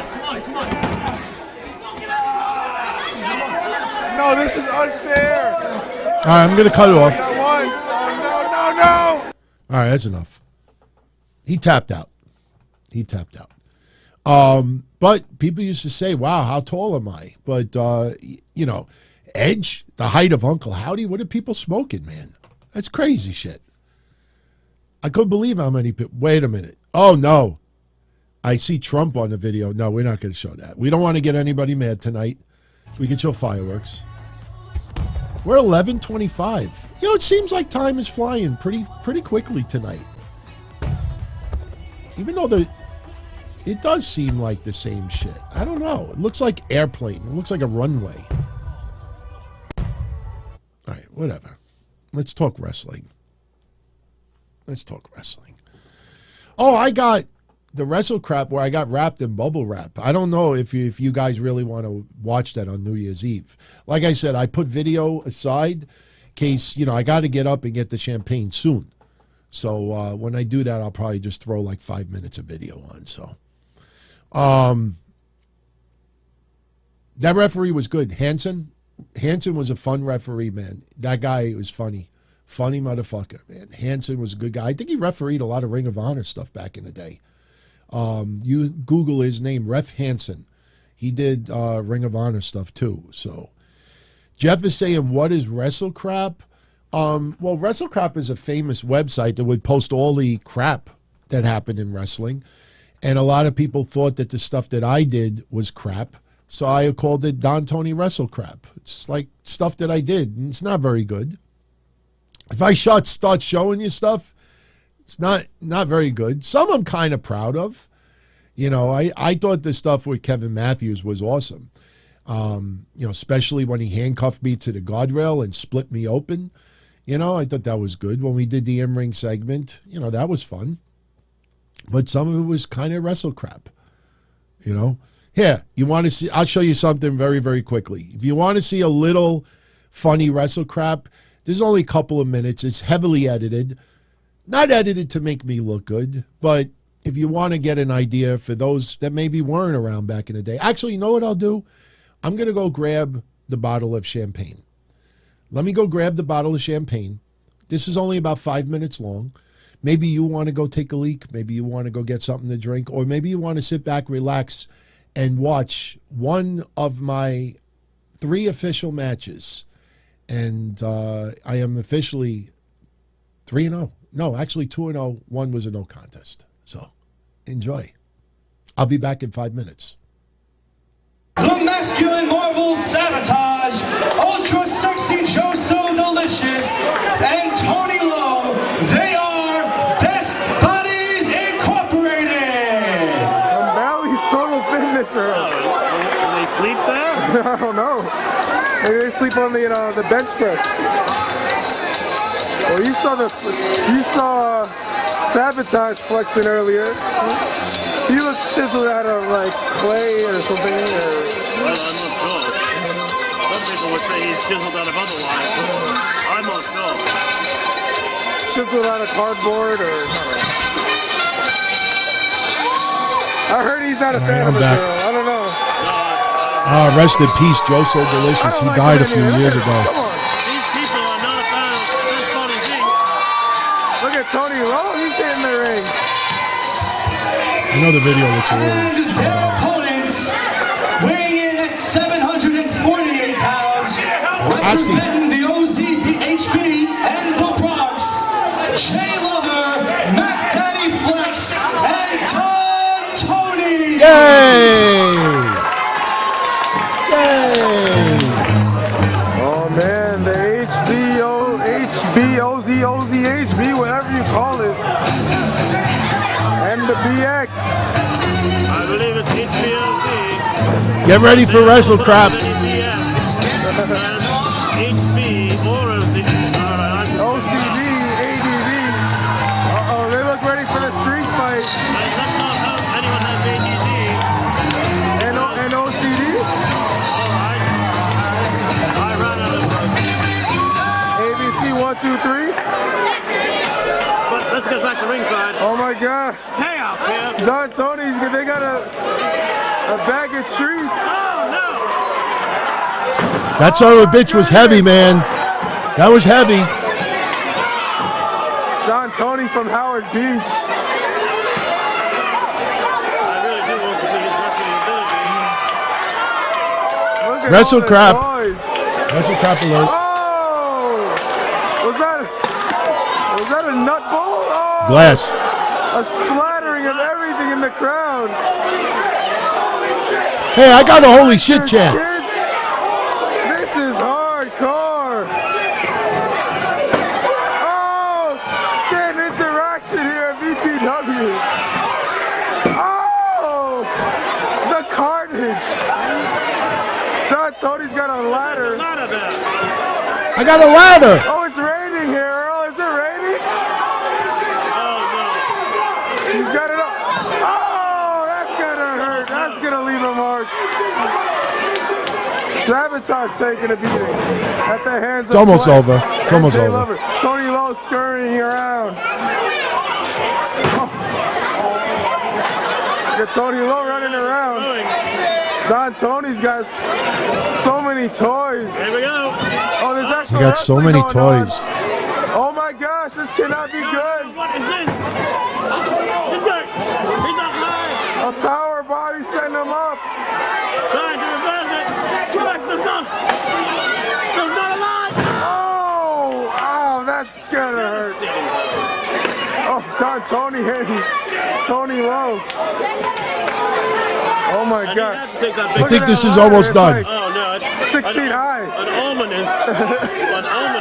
Look at that ladder. It's so high for sabotage.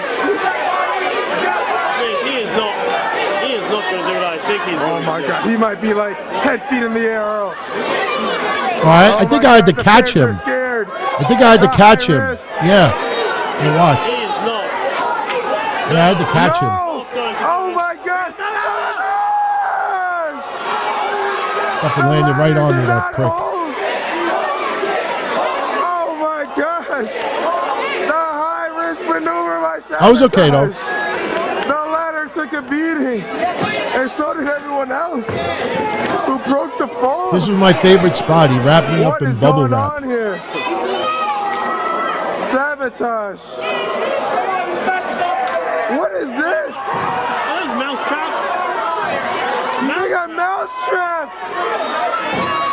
Mouse traps, Earl. Oh my gosh. Oh my gosh. We will. This is carnage. We don't know when this is going to be over. Those chandeliers were nice. This is PG-13, Earl. I think this is where I get wrapped in bubble wrap. Oh my! Oh no, it's not over. The mouse traps are still there. Yeah, but I heard some snaps. Oh man, what's I that? don't know what. Oh, oh no, not yet. There is. Oh, he's moving those mouse traps. Oh, the mouse traps are going. Oh no. Oh no, Earl. Jay Lover is a tough son of a bitch, man. Oh no. No, sabotage. He is not a mouse. No, no, please. Oh no! He's fighting it! Jay Lover! Jay Lover taking it! Headbutt! Ah! To the mouse traps! Oh my God! This is, oh my God, I've never seen. Unbelievable. Second year anniversary main event. Oh yeah, here's where I get wrapped in bubble wrap. I couldn't breathe. He's not gonna. Oh, he drops him like a bad habit. I always wanted to do that spot. I wanted my head wrapped in bubble wrap. Oh, he's wrapping him in. But it's over. Joe Soto's just wrapping him in bubble wrap. And he's going to pop it on him. Don Tony and Jay Lover, the victor. Here are your winners, Jay Lover, Matt Daddy Flex, and Don Tony. Hey, I got the win. What a main event. Hardcore to the fullest. DPW can do it. We've got it all here. Second year anniversary. Unbelievable action.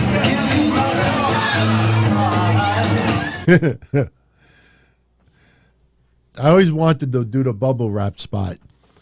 You know, the whole trick with bubble wrap is your nose kind of like forces the bubble, like you're not supposed to wrap it tight, and your nose like keeps like the bubble wrap out a little bit, so there's air pockets. And the funny thing is, when he started wrapping around my head, it was tight.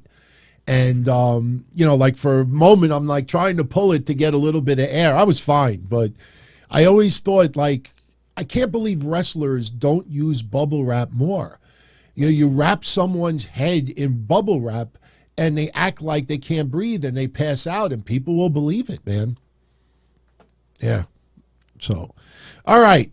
So check this out. We see some activity. What? Oh, hell no. What the hell is it? Oh, man. That is awful. What happened to the Paula Abduls and, you know, the other chick that screwed up like Christmas and shit? How do you have that like 20 minutes before the ball drops? Oh, my God. That is just cringe. Yeah, Metallica. You know what I noticed? There's no hip hop. I didn't see one hip hop group. Okay, we got a split screen. What's going on here? What's going on here? Let's see. Oh, no. It looks like Thunderdome. Thunderdome for us losers that didn't go out New Year's Eve. That is Thunderdome.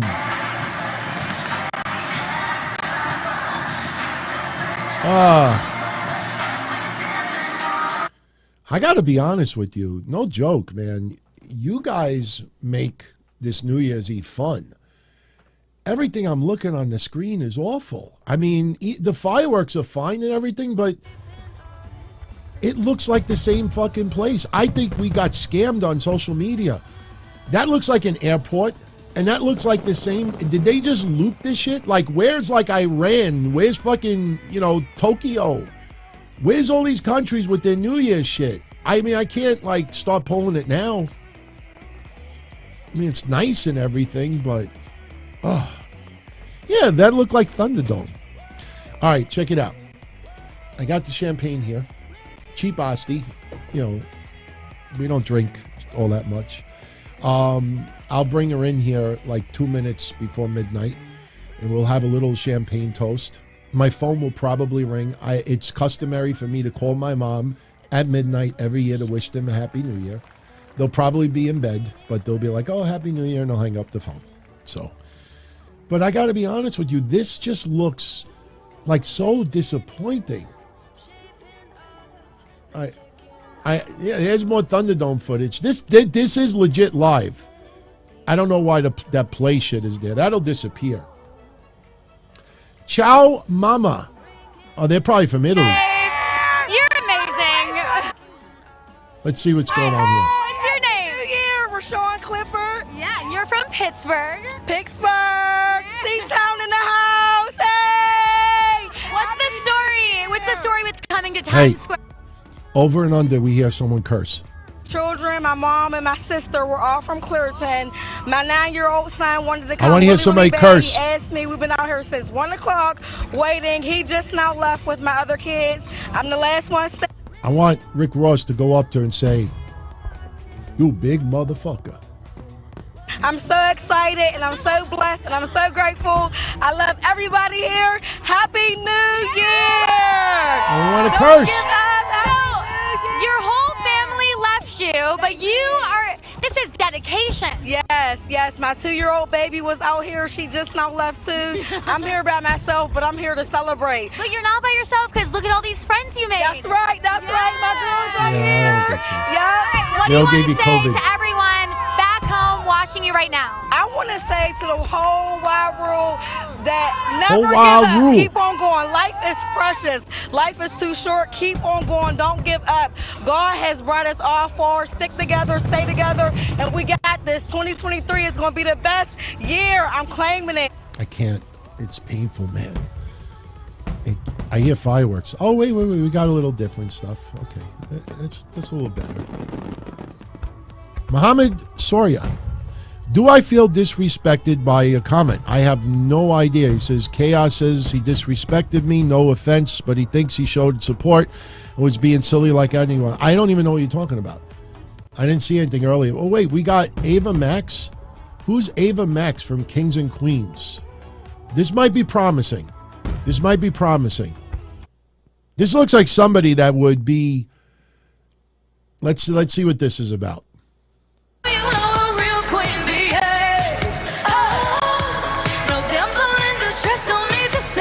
That looks like Red Velvet.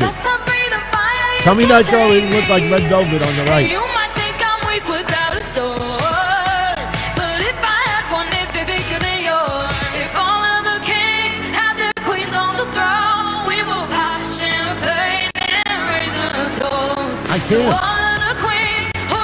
I can't. They're not very good. I think we should just show the ball drop and that's it. They're not very good. I'm sorry, man. I don't know what you said about wrestle crap stuff, but I trust Austin and Chaos. Oh no, Muhammad said the video was cringe. Oh yeah, I mean, I don't think it was cringe, but it's not like my best work, but it's all right. It's all good. This is carnage, more like cringe. Oh, all right. You have your right to that opinion. Oh, wow. Now I know why people said Planet Fitness. I didn't realize all those freaking purple hats were Planet Fitness. Oh, man. I tell you this, seriously, what happened to Dick Clark's Rock and Roll Eve? I mean, I know Dick Clark is gone and deceased, but those New Year's Eves were fun, man. There was always like a major or even a B star. Every single person, this feels like, I don't know what the hell I'm looking at. I mean, I know it's raining, and I guess all the major stars like, I ain't performing out in the rain. We're at 11:43 p.m. It's 11:43 p.m. So that means in 16 minutes, the ball will be dropping. So I hope everyone out there honestly had a good 2022. It had its ups and its downs. Not just the world of pro wrestling. I'm sure all of us at some points we had, bullshit happen. I mean, I'm in my 50s now, and I honestly could say there's never been a year that I could look back on it and say, oh, no, everything was epic, amazing, unbelievable. Everything was great. I mean, not everything was perfect, but it was great, and it was just unbelievable. I wish I could bottle this year. No, every year has its bullshit. We don't have perfect years, but I honestly think 2022 was better than 2021. And especially with the lockdown of 2020 and all the horrendous shit with protest and violence and, just civil unrest and then the elections and, COVID and the economy. And then you have Ukraine and all this. I mean, it just was rough, man. 2020 was, I could honestly say, I think 2020 might have been the hardest year for a lot of us. Even in the world of pro wrestling, I mean, they tried to make it work. I mean, you think back, what pro wrestling was in 2020. I mean, it's pretty wild to look back at some of it. I mean, don't get me wrong. I loved Thunderdome. I loved being a part of it. I thought it was a fun experience. No, I will never replace live fans to video boxes. But, being part of it was fun. And listen, I'll never forget when that guy said to me, make sure you wear Deli Man tonight. And I never in a million years ever expected not only to be right above the Raw commentators. You remember me with the Deli Man? I'm like this. And I'm like this. And doing the poses. They put me right above the commentators. And then, for people that don't know this, that might be newer to the shows, the last ever match that you ever saw on Raw for Thunderdome, wasn't it Rhea Ripley pinning Charlotte Flair? I don't remember who the participants were. I think Rhea Ripley pinned somebody. For some reason, the guy that handled the whole Thunderdome production told me, make sure you do Deli Man tonight. The last match, they took me from on top of the commentators and put me dead center on the camera. Now, look, I'm in my 50s, and I know some of you can say, oh, grow up. But you know what? The little kid came out of me, and I was blown away that I'm looking, and for some reason, that only match, they put me dead center on the camera. And I thought that was pretty fucking cool, man. That was pretty cool. I mean, but still, 2020 sucked. 2021 felt a lot like 2020, and 2022 feels like it's coming out of it. 2023, I really believe, is going to be a great year. I think for wrestling, not only will AEW have another year's worth of experience, even though the culture and the foundation is what it is, people do change as time goes by. So maybe a little more experience, a little more maturing. We get a little bit better as far as the work environment behind the scenes. Maybe we don't get as much of a sloppy shop. WWE, we got the progression of Bray Wyatt, Uncle Howdy, Uncle Harper eventually. WrestleMania, Sami Zayn being stabbed in the back by the Bloodline. Who defeats Roman? Who defeats the Usos? Cody Rhodes returning. And then as you get in the latter part of 2023, my God, all of the MJF stuff that is going to come up. And I also believe some young stars of tomorrow that are in AEW right now, I think one or two of them could jump ship to WWE in 2023. I'm not going to say who because I got to look at contracts. I got to see when they're up. But I think you will see some former WWE stars going back to WWE. I don't know when Swerve Strickland's contract expires, but I think WWE is going to open up the checkbook for that guy when he can return. Let's hope, seriously, and I'm not saying this to be religious, but let's hope to God Adam Cole could get back in the ring. I want to see Adam Cole wrestling in 2023. I don't think CM Punk comes back to AEW. I don't even know if CM Punk wrestles in 2023. Maybe he does an appearance on an indie show. Maybe he shows up in Japan. But even if he works out something with WWE, I feel like it's got to be WrestleMania 40. Like, sure, SummerSlam is not out of the question in Survivor Series, but I think if CM Punk is going to end up returning, even if it's just for a cup of coffee, I feel WrestleMania 2024 is when he actually performs. But 2023, a lot of shit is going to go down. And I think it's pretty fucking exciting, man. A lot of shit. I want to see Miro back in WWE. I would love for him to remain in AEW if they actually used him the right way. By now, Miro should have been main eventing. Not every show, but should have been up there. It's a joke. It's a joke. It's obvious what's going on. The problem is there's a lot of people in the media that want this certain narrative to be out there to try to keep the noise as calm as possible. That motherfucker should be so high on the food chain in that company, and it ain't happening. I don't know why people think that suddenly people behind the scenes in AEW are going to wake up one day and said, oh my God, what are we doing? We got to push this guy. Look at Hobbs. You realize now it's 2 weeks since we seen Hobbs with the him walking the streets, in California. Now, I personally think they may do something big with Hobbs in California. Think about it. Nobody thought about this the other day, but they're going to be in Los Angeles in 2 weeks. I think that is the show. You got to do something big with Hobbs. What actually it is, I don't know. Does he get involved with Moxley and Hangman Page? Is that where they're going to go with Hobbs next? I don't know. But I think 2 weeks from now, we got to see something big happen with Hobbs. Then we got to see him stay there. Because if you remember, when JD and I did Forbidden Door 3 in November, remember that pay-per-view was coming up, AEW's pay-per-view, and Hobbs was in the three-way with Wardlow and Samoa Joe? What did JD and I both say? Let's see what Hobbs is doing in 3 months. 2 months. 1 month. Let's see what he's doing. They've done nothing. He had that 2 or 3 week blurb with Ricky Starks, and that was it. So there is so much to look forward to in 2023. Oh, my God. And, on the legal side of things, there's going to be a decision in the Jeff Hardy case. There's going to be a decision in the Tammy Sitch case. Whether they both work out deals, we don't know. Vince McMahon is likely going to be sued from Marina Marie, and at minimum, that is happening.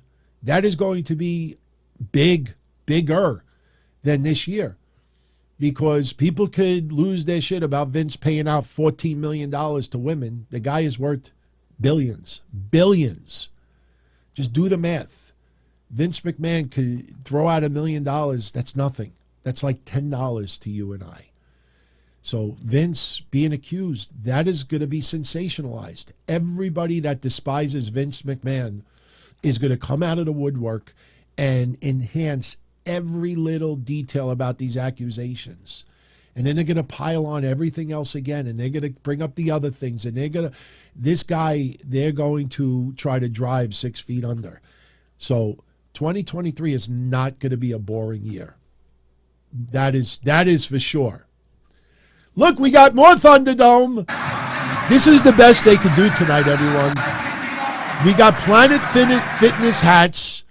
We got Thunderdome. We got the ball. And we got like a long distance. This is what they got 8 minutes before midnight. Oh, okay. We got some lighting. All right. I don't know, man. Very, very uninspiring New York City. It almost feels like COVID from 2 years ago. I mean, sure. I mean, there was a lot of things banned at that time, but I don't know. It just does not feel, it doesn't look like Times Square. It doesn't feel like Times Square. I mean, I know we're not there, but this is the Times Square YouTube channel, everyone. And we keep watching fucking Thunderdome shit. Oh my God. Like, this is the best you could show? Even the same camera. You got the Disney store in the background. Like, my God, there's supposed to be 1 million people there. Put the camera somewhere else. This is awful. Look at this. More Planet Fitness hats. Is this sponsored by Planet Fitness? By the way, did you all look up the Mountain Dew, the pitch black match that Bray is going to have with LA Knight? Oh, it'll be quick. It's only going to go about 5 minutes, if that. And we will get an Uncle Howdy appearance. We'll see how far they go with the story. And look, Royal Rumble is going to be big this year. Something big is going to go down with Bray Wyatt. Unfortunately, the building is going to be almost pitch black. So I don't even want to show you on the screen. We're now 6 minutes, everyone. Look at this. This is the best they could do. That is awful, man. I mean, I could see if this was the Planet Fitness YouTube channel, but that is just awful. Even this one. This is New York City's channel. I mean, I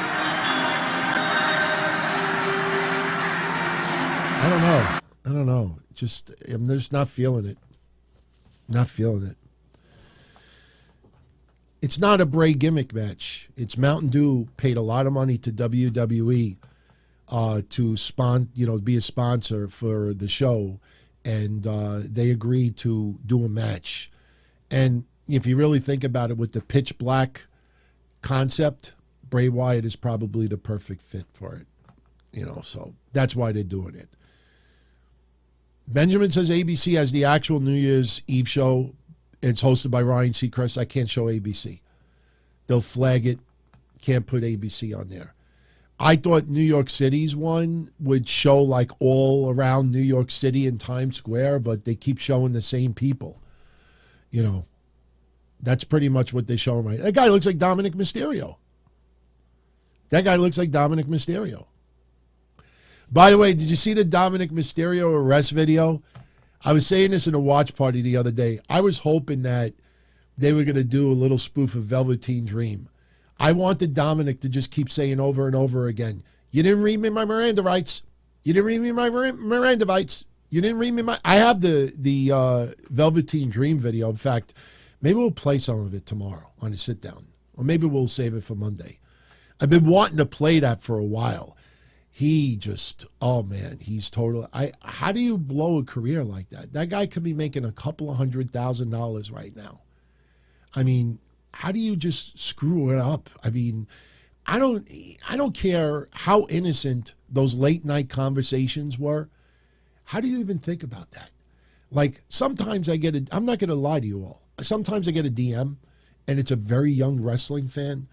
And they'll say, oh, my God, I love your stuff. It's amazing, this and that. And I'm like, oh, thank you very much. And they're like, and they try to continue the conversation. And I look at the profile, and the kid is like 13, 14 years old. And it's like, I'm not going to carry long conversations. I don't care who supports the show. Like, it gets like, hey, thank you very much. I appreciate it. Make sure you get your parents' permission before you tune in. LOL. And I kind of leave it there. But how this guy could think in the middle of the night, regardless of how innocent those conversations were, that you do that at 3 a.m, 4 a.m. I don't believe he did anything wrong. I really don't. But still, he should have been smarter. And he's just a fuck up. Speaking of fuck ups, what do we got here? Sky. Imagine all the people What the hell was that? Imagine all the, it was like an old Mick Foley. Remember Mick Foley? He'd be in the ring and he'd go like this. He'd be walking around the ring and it'd be like, she's like, imagine all the people. What did you do with the champagne? It's right here. What the hell? Are you having a nervous twitch? Yeah, I have a twitch. Oh my God, it's 11:58. All right, hurry up. Imagine all the people wearing Planet Fitness hats. All right, let's pop it. Hopefully we don't break any lights. Yeah. Oh, it smells like piss. Okay. We got to get... Now, should I play the cheesy music from last year? The cheesy music. Anybody remember this cheesy music from last year? Anybody remember this? Where's my glass? I didn't pour it yet. Okay. We're at 11. Oh my God, it's 11:59. Why are they still showing this woman? I'm watching some New York City Times Square channel, but they're showing a woman instead of the actual footage. We got this, but it's 11:59. Why isn't this ball going down yet? Hey, you know what? We got to put everybody on the screen too. Oh, I'm not even going to repeat what you said. I'm not even going to repeat what you said. It's hot in here. It is hot in here. See, I wasn't kidding before. Honey, did I almost have a meltdown this week because of my office? Yeah, but that's your problem, not mine. That's my problem. Why is this ball not dropping yet? Do I have the wrong time? I don't have the wrong time. What the hell is... No, don't go anywhere. What is going on? I don't... But we're watching the video. Wait, where is the ball? Why are we not seeing a ball drop? Maybe you have a delay. There can't be a delay. I don't know. Here. My Google Here. says 12 o'clock. Hold on. Let me just do this. Hold on. Let me go here. Let's go here.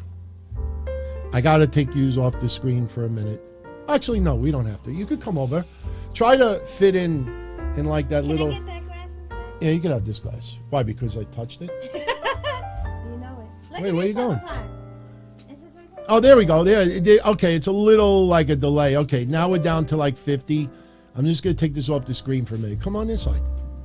You got to move over a little bit. Why are you doing that count? It's already... No, it's all right. People are going to watch this back. It's only like 40-second delay. You got to get your head on the screen. Come on, I want to really go to sleep. All right, look, I don't have time for this. the ball's coming down. We're down 30 seconds. So, you know, we pretend. I know you can't drink yet. No, this was just cheap martini and Rossi.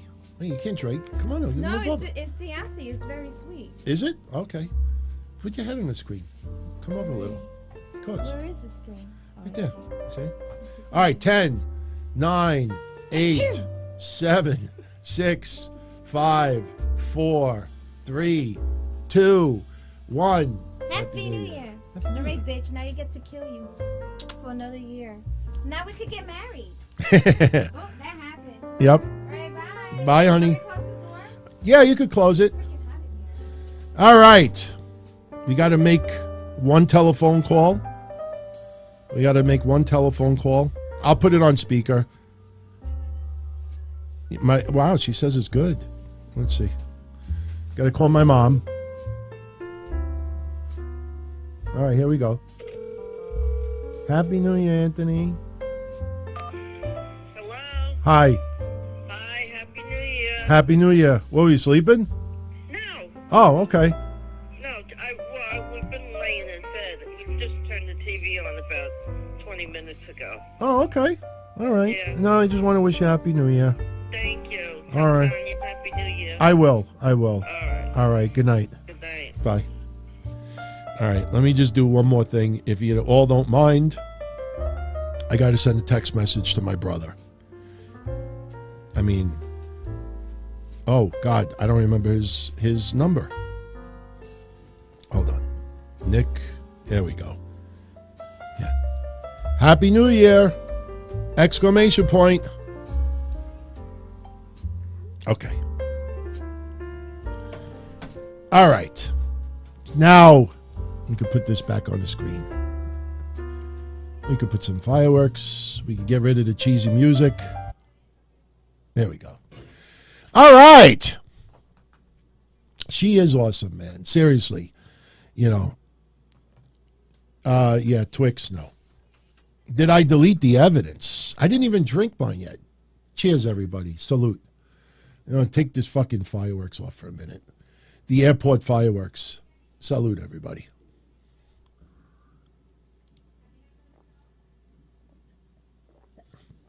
Wow, that is good. Oh, my God. It actually is good. If anybody wants to see the brand, Martini and Rossi. I don't know why it's blurry, but yeah. I got to fix the camera. I don't have the autofocus set up yet. Oh, I almost got myself in trouble just now. I was going to show you something on the video. Not naked or anything, but I was going to crack a joke about someone and, you know, nothing ethnic, but yeah. So we're now officially in 2023, January 1st, 2023. So what are you all looking forward to in 2020? Any of you have any New Year's resolutions? Seriously. Post them in the chat. Everybody could see it. I'll read a couple of them out loud. Like, what's your New Year's resolution? For me, honestly, I definitely want to drop about 10, 15 pounds, which I'll be able to do. But not only that, I just want to, you know, try to, you know, laugh every day, at least once. Even if I have to just look in the mirror naked, you know, that usually gives me a good laugh anyway. Especially after you're like in a bathtub for an hour and there's shrinkage, it's even funnier. But no, I just want to, you know, just at some point every day, just give me a reason to smile. Give me a reason. I mean, yeah, I mean, all I got to do is think about her. But, you know, I want 2023 to truly be better than 2022. You know, and a lot of people make really unrealistic resolutions. I'm just going to treat people with respect. Honestly, you know, I treat people how I want to be treated, period. Stay away from the drama. Stay away from the people that just, you know, get off on the hate and the complaining. You know, there's a lot to complain about. There's a lot to criticize. I will never not do that. But, you know, when people, that's all they, you know, like that's their mantra, I just can't do that. I can't. And I just want to have fun. You do want to know something? You want to hear something pretty cool? I don't want to say who it is yet. Somebody in the podcasting world that does a podcast with one or two guys. One of them works for AEW. And I just tell you right now, he sends me a DM a couple of days ago, and he says, DT, can I interview you? I said, sure. I figured maybe it has to do with the Misha Montana or Matt Riddle stuff. Maybe it has to do with some of the sausage. You know, like, what do you want to talk about? So I asked him, I said, yeah, what's on your mind? Like, what do you want to talk about? And he responds back, he says, your life, your career, everything about you. And I'm like, I'm being fucking set up over here. So I know who he is. I mean, he's not a bad guy. I didn't think that. But my thought was like, why? Like, who wants to see that? But I wrote back to him and I said, yeah, I'll do it. Absolutely. I'm going to wait for him to make it public, but he wants to interview me. He wants to talk about all my shit. So, no, it's not Chris Van Vliet. Chris Van Vliet doesn't work for AEW. So, but, yeah, it's pretty cool. Yeah, I'm not going to lie. I mean, the guy's not a household name, but I thought that was pretty cool. You know, I don't mind. You know, I've had people, you know, that in the past, oh, DT, you know, we'd love for you to work our show. Oh, DT, we'd love to have you on. Oh, DT, we'd love to meet up with you. Oh, DT, why don't we all get together? And then when it gets time, my phone don't ring. My DMs don't go off. No email alerts. And I'm like, okay, I get the deal. Honestly, you know, listen, you see even online. I don't write good or bad things about me, whether it's complications with health or getting married or hitting a slot in Mohegan Sun or, having issues, health-wise. Like, I write things sometimes so people, maybe it picks them up a little bit. Maybe someone could relate. Sometimes you just want to, let people know what's going on.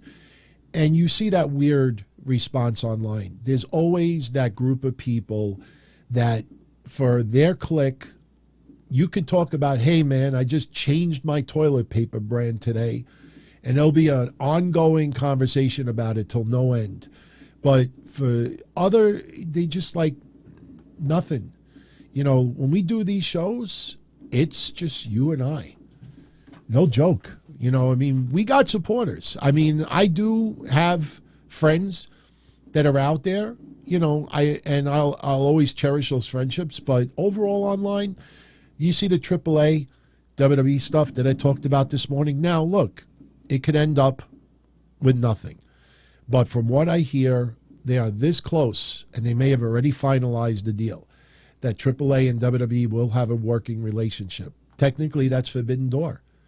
And as I said this morning, no one is talking about the fact that a wrestler on the WWE contract right now, in the form of Dragon Lee, just beat an AEW contracted wrestler in FTR, 2 contracted wrestlers for the AAA tag titles. No one is talking about that. So I guarantee you, if that working relationship happens and somebody breaks that story, you're going to see 5,000 websites talking about it. And meanwhile, you and I threw that out there this morning. Nobody's interested.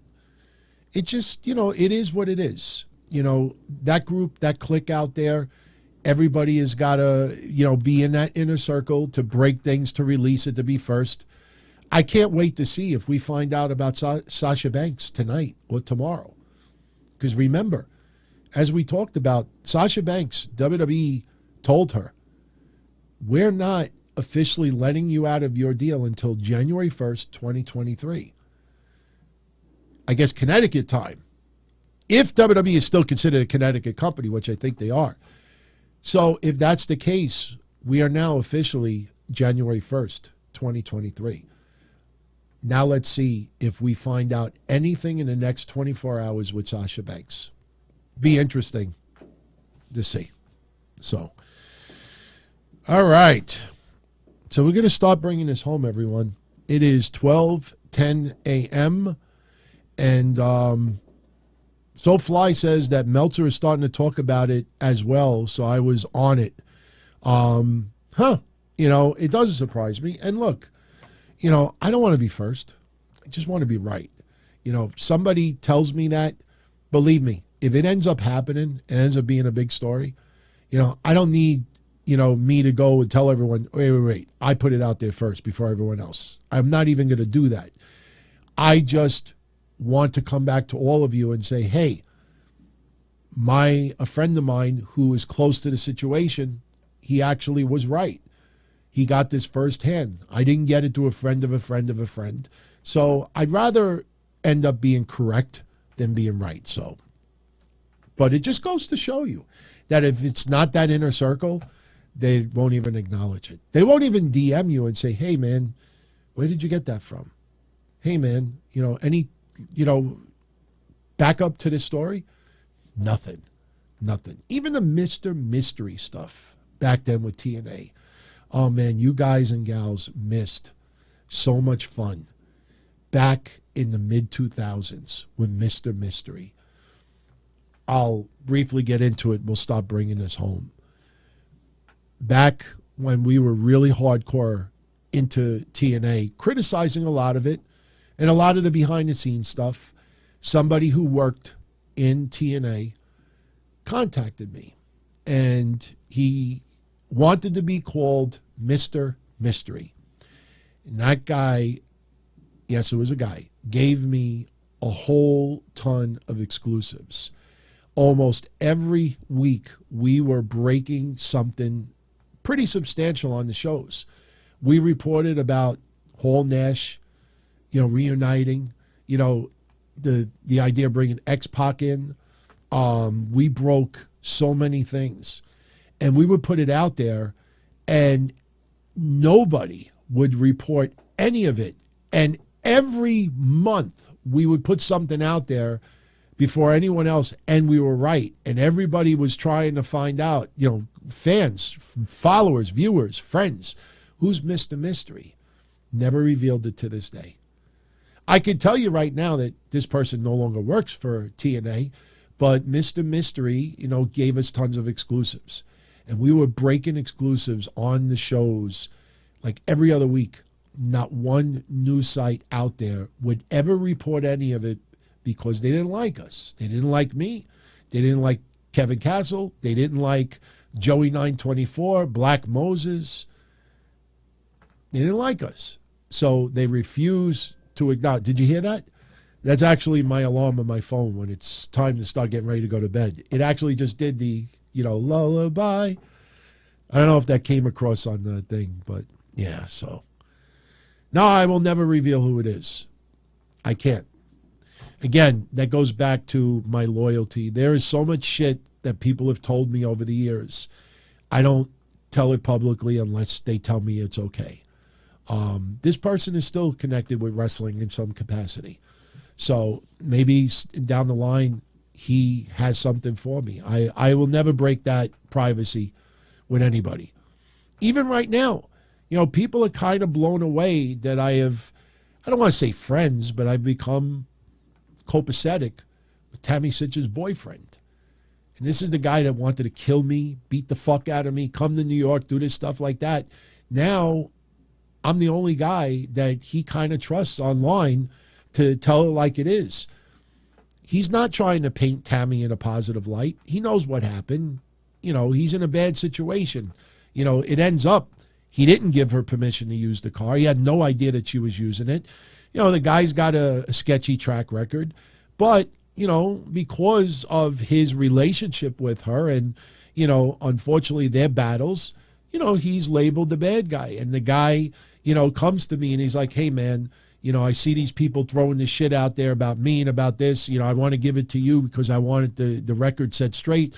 And it's kind of weird, you know, like getting DMs from him now. And he's like, hey, man, have a good New Year. You know, so Monday I probably give you some exclusives about the Tammy case. But again, as I said earlier, I want to stress this. In no way, shape, or form, what I'm going to get into is any attempt to try to paint her in a positive light. She fucked up. She's got to pay the price. She definitely deserves jail time.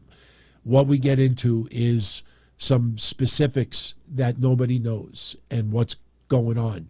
Not just with this case, but what something else is being prepared. But again, I told him, I'm like, let me know what I could say and what I can't say, because I'm not going to put something out there that I'm not supposed to. So that's all I could say right now. Why does Hogan have me blocked? Because of the stuff I used to talk about him with the car accident with his son. Totally ripped his son apart back then. You know, the jailhouse phone calls, him saying it was God's will for, you know, Nick Hogan's friend to get hurt the way he did. I just said I spoke my mind back then, and he blocked me, and it pissed me off. It pissed me off because when he got caught on video of saying the N-word numerous times, and he went on that crying escapade, and he wanted to repair, and, you know, he wanted everybody to give him a second chance, me like an idiot. I fucking wrote him a 5-page letter. And I told him why I said what I said. And I apologized. And I said, look, to him, I'm just a regular fan. And I vented, but I also explained how important he was, not only for me as a kid, but my grandmother adored him. Talked about my grandmother and just everything about her. And I said, you know, I want to give you a second chance, and I hope you could forgive me for the things that I said. And I gave it to someone who was friends with Jimmy Hart. It said, could you please get this over to him? And they got it over to him. Didn't read it. Didn't get unblocked. I believe, and I don't say this because he didn't read it, I believe Hulk, was crying because in his heart he's not racist, but I also feel that he was crying because he got caught. And him wanting everybody to give him a second chance, he didn't want to give anybody else a second. He just was trying to repair his image. And look, after all of these years, I think Hulk Hogan has proved, that he's not racist in any way. There's nothing else to dictate, that. I only wish, and look, I'm a white guy, so, it's not for me to say, but I only wish, in retrospect, that guy should have went to schools, should have did speaking engagements where he talked about this, and he would be completely different by now. And I really believe that a lot of people of color feel the same way. I think, time has shown that that's not the way he is. A lot of people who are black have defended him, but still, he didn't go out of his way to try to teach and, try to show others and speak out about it. Unless it was an interview in an atmosphere that he didn't have to worry about any friction or anything like that. So, he definitely fucked up, and he's paying the price. All right. Kevin says back in 97, a buddy gave him some celebrity addresses out of the book he had, so he wrote to Hogan, sent him a self-stamped addressed envelope, asked him for an autograph, and he did it. Oh, look, I'm not saying that Hulk is a bad guy. You'd be surprised. A lot of you may not know this, but Hulk Hogan has done a lot of Make-A-Wish. He's done a lot of kid appearances that you'll never know about. And many times, even before this controversy, he did. Back in the 80s and the 90s, he met with a lot of kids. But understand, that environment was a welcoming environment. Once he fucked up, he avoided confrontation as much as possible. And I think if he would have stood up and, manned up and maybe tried to help others, I think he would be looked at so different. That guy should be in wrestling. Seriously. That guy should be involved in some capacity. Not every single week, not saying he should be wrestling, but that guy should be involved in wrestling more. And it doesn't. It doesn't happen. But I also feel this. When Tony Khan, and they made that remark, he'll never be allowed in our buildings, I thought that was extreme. I could see if he did something, directly to AEW, or if that revelation just happened in the last 2-3 years. But it almost felt like a statement like, we're so prim and proper, we would never let a person like that in our building. And I thought that came off kind of ridiculous. So, all right. So, I'm going to jet out of here. Now, believe it or not, I know this may feel like overload for some of you out there, and you're not required to show up or even tune in. But remember, not everybody who is a wrestling fan is home New Year's Eve that did not tune into the show. Not everybody wants to see my ugly mug for 2.5 hours just talking with all of you. So not everybody is going to tune into the show. So when I say Sunday night, 8:05 p.m., we're going to be back for the sit-down, you're more than welcome to join me. Now, Sunday night, the sit-down is pretty much, whatever you want to get into, strictly Q&A. So Sunday night, we'll have a quick one. We'll have a fun one.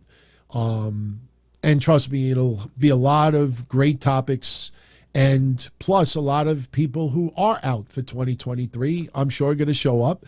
And who knows? Let's see if we get any announcements in the next 24 hours. Let's see if we do see something with Sasha Banks. Let's see if that sausage ends up. So I'm looking forward to it. I want to give a shout out before we go to Booba. DT, tell you folks who said hi. Thank you for all you do. Should I really call my mom right now and say, hey, Booba says hello? I wish you would have sent this to me earlier.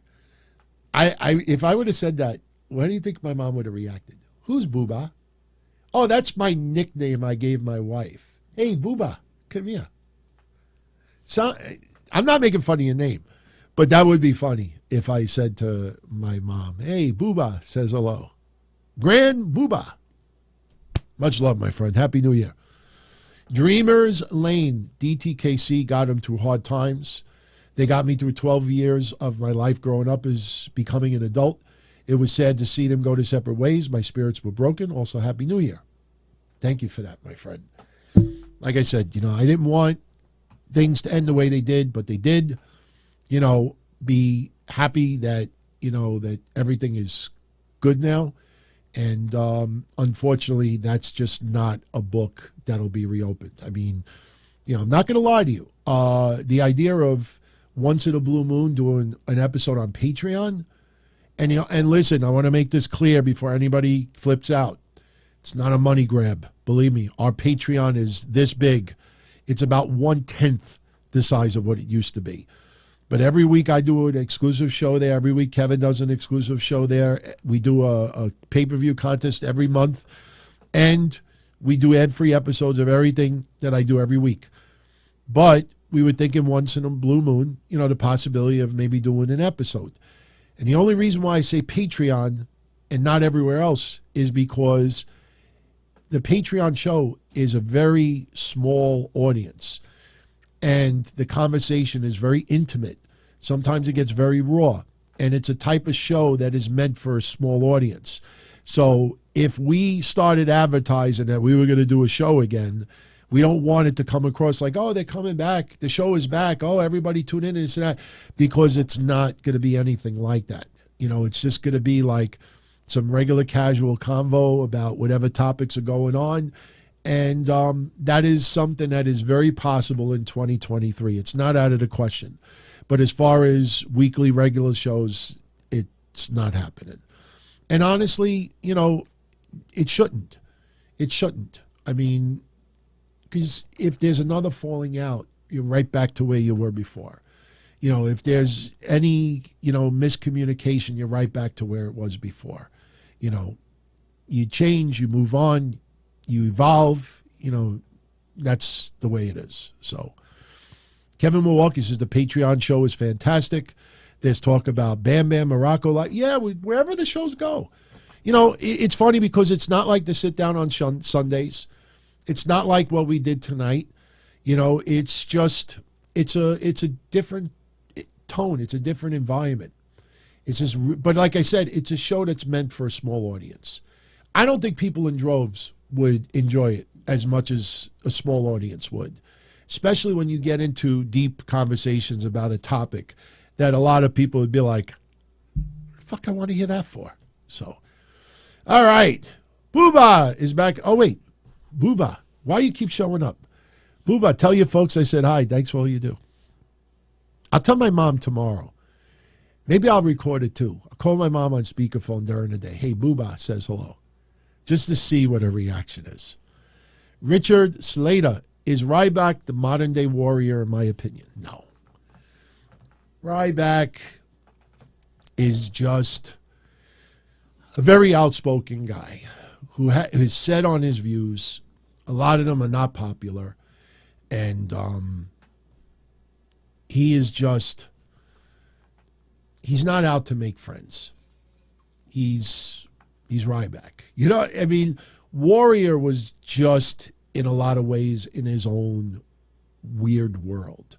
I've always been a Warrior supporter. I've always been a Warrior fan. I don't agree with queer makes the world, go. I remember all that shit. Queer doesn't make the world work or whatever. It was awful. But I also believe when people told me that when he met his wife and he really changed his views, his outlook, his perception, she felt completely different about some of his views and he grew and learned and matured.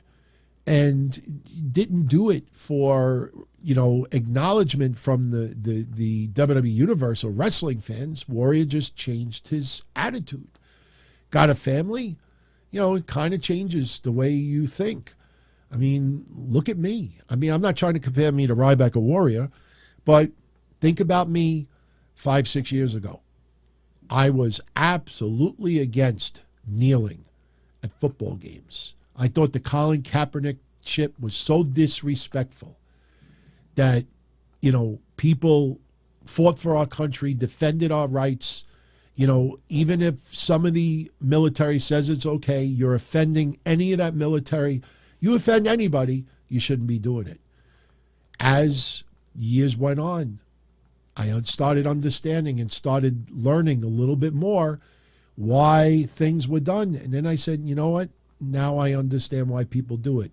Me, I don't agree with it, but I understand it, and my view totally changed. Some people don't like that I changed my view. The point is that, some people change as they grow, they mature, they have different views. Look at me with Trump. 5 years ago, everything about Trump, I said, you know what? I'd rather have a boss that's an asshole that makes me money, that my life is pretty secure, than work for a soft boss and I'm massively in debt. That's how I felt about Trump. Last election, I didn't vote for him. So it goes both ways. So Ryback is just a very outspoken guy who is politically incorrect at times, will say things that is morally not acceptable anymore in 2023.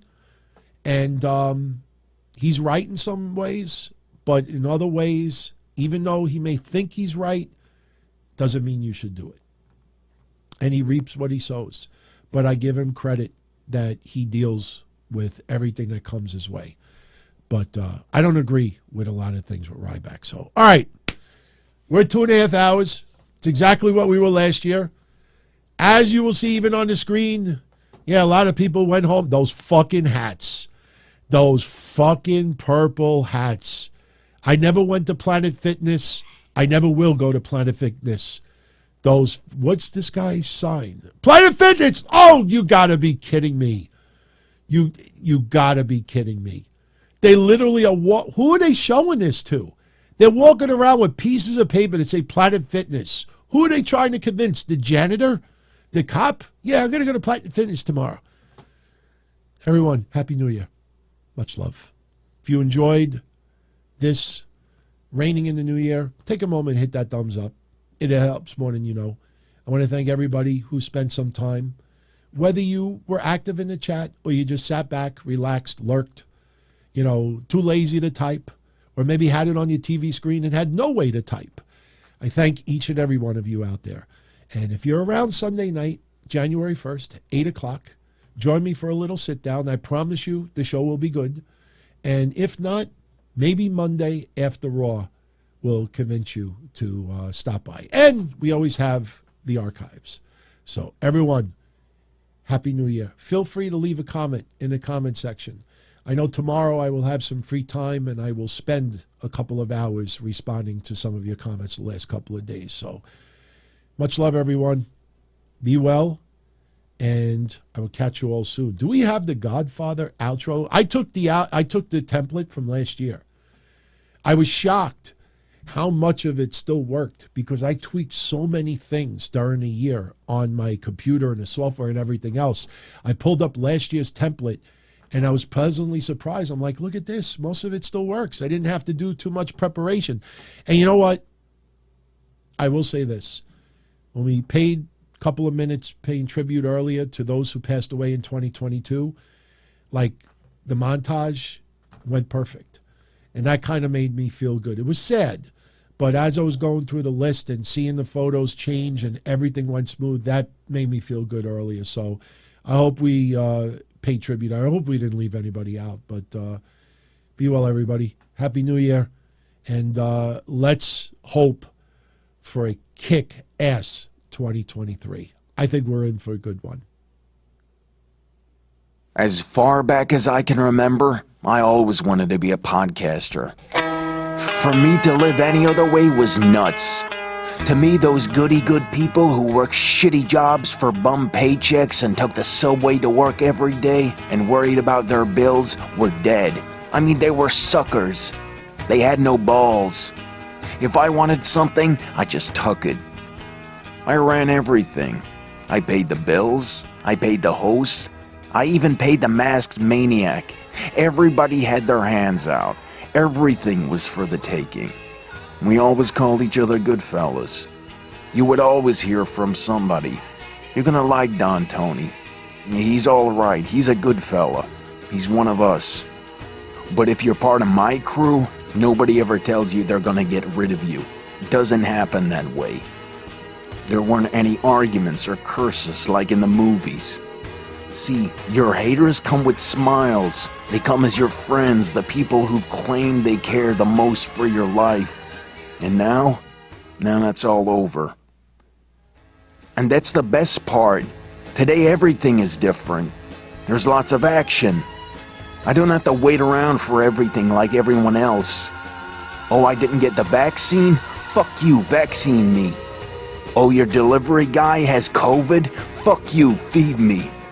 Right after I moved here, I ordered egg noodles and ketchup, and I got spaghetti with meat sauce. I'm no longer an average nobody, while they get to live the rest of their lives like a bunch of schnooks.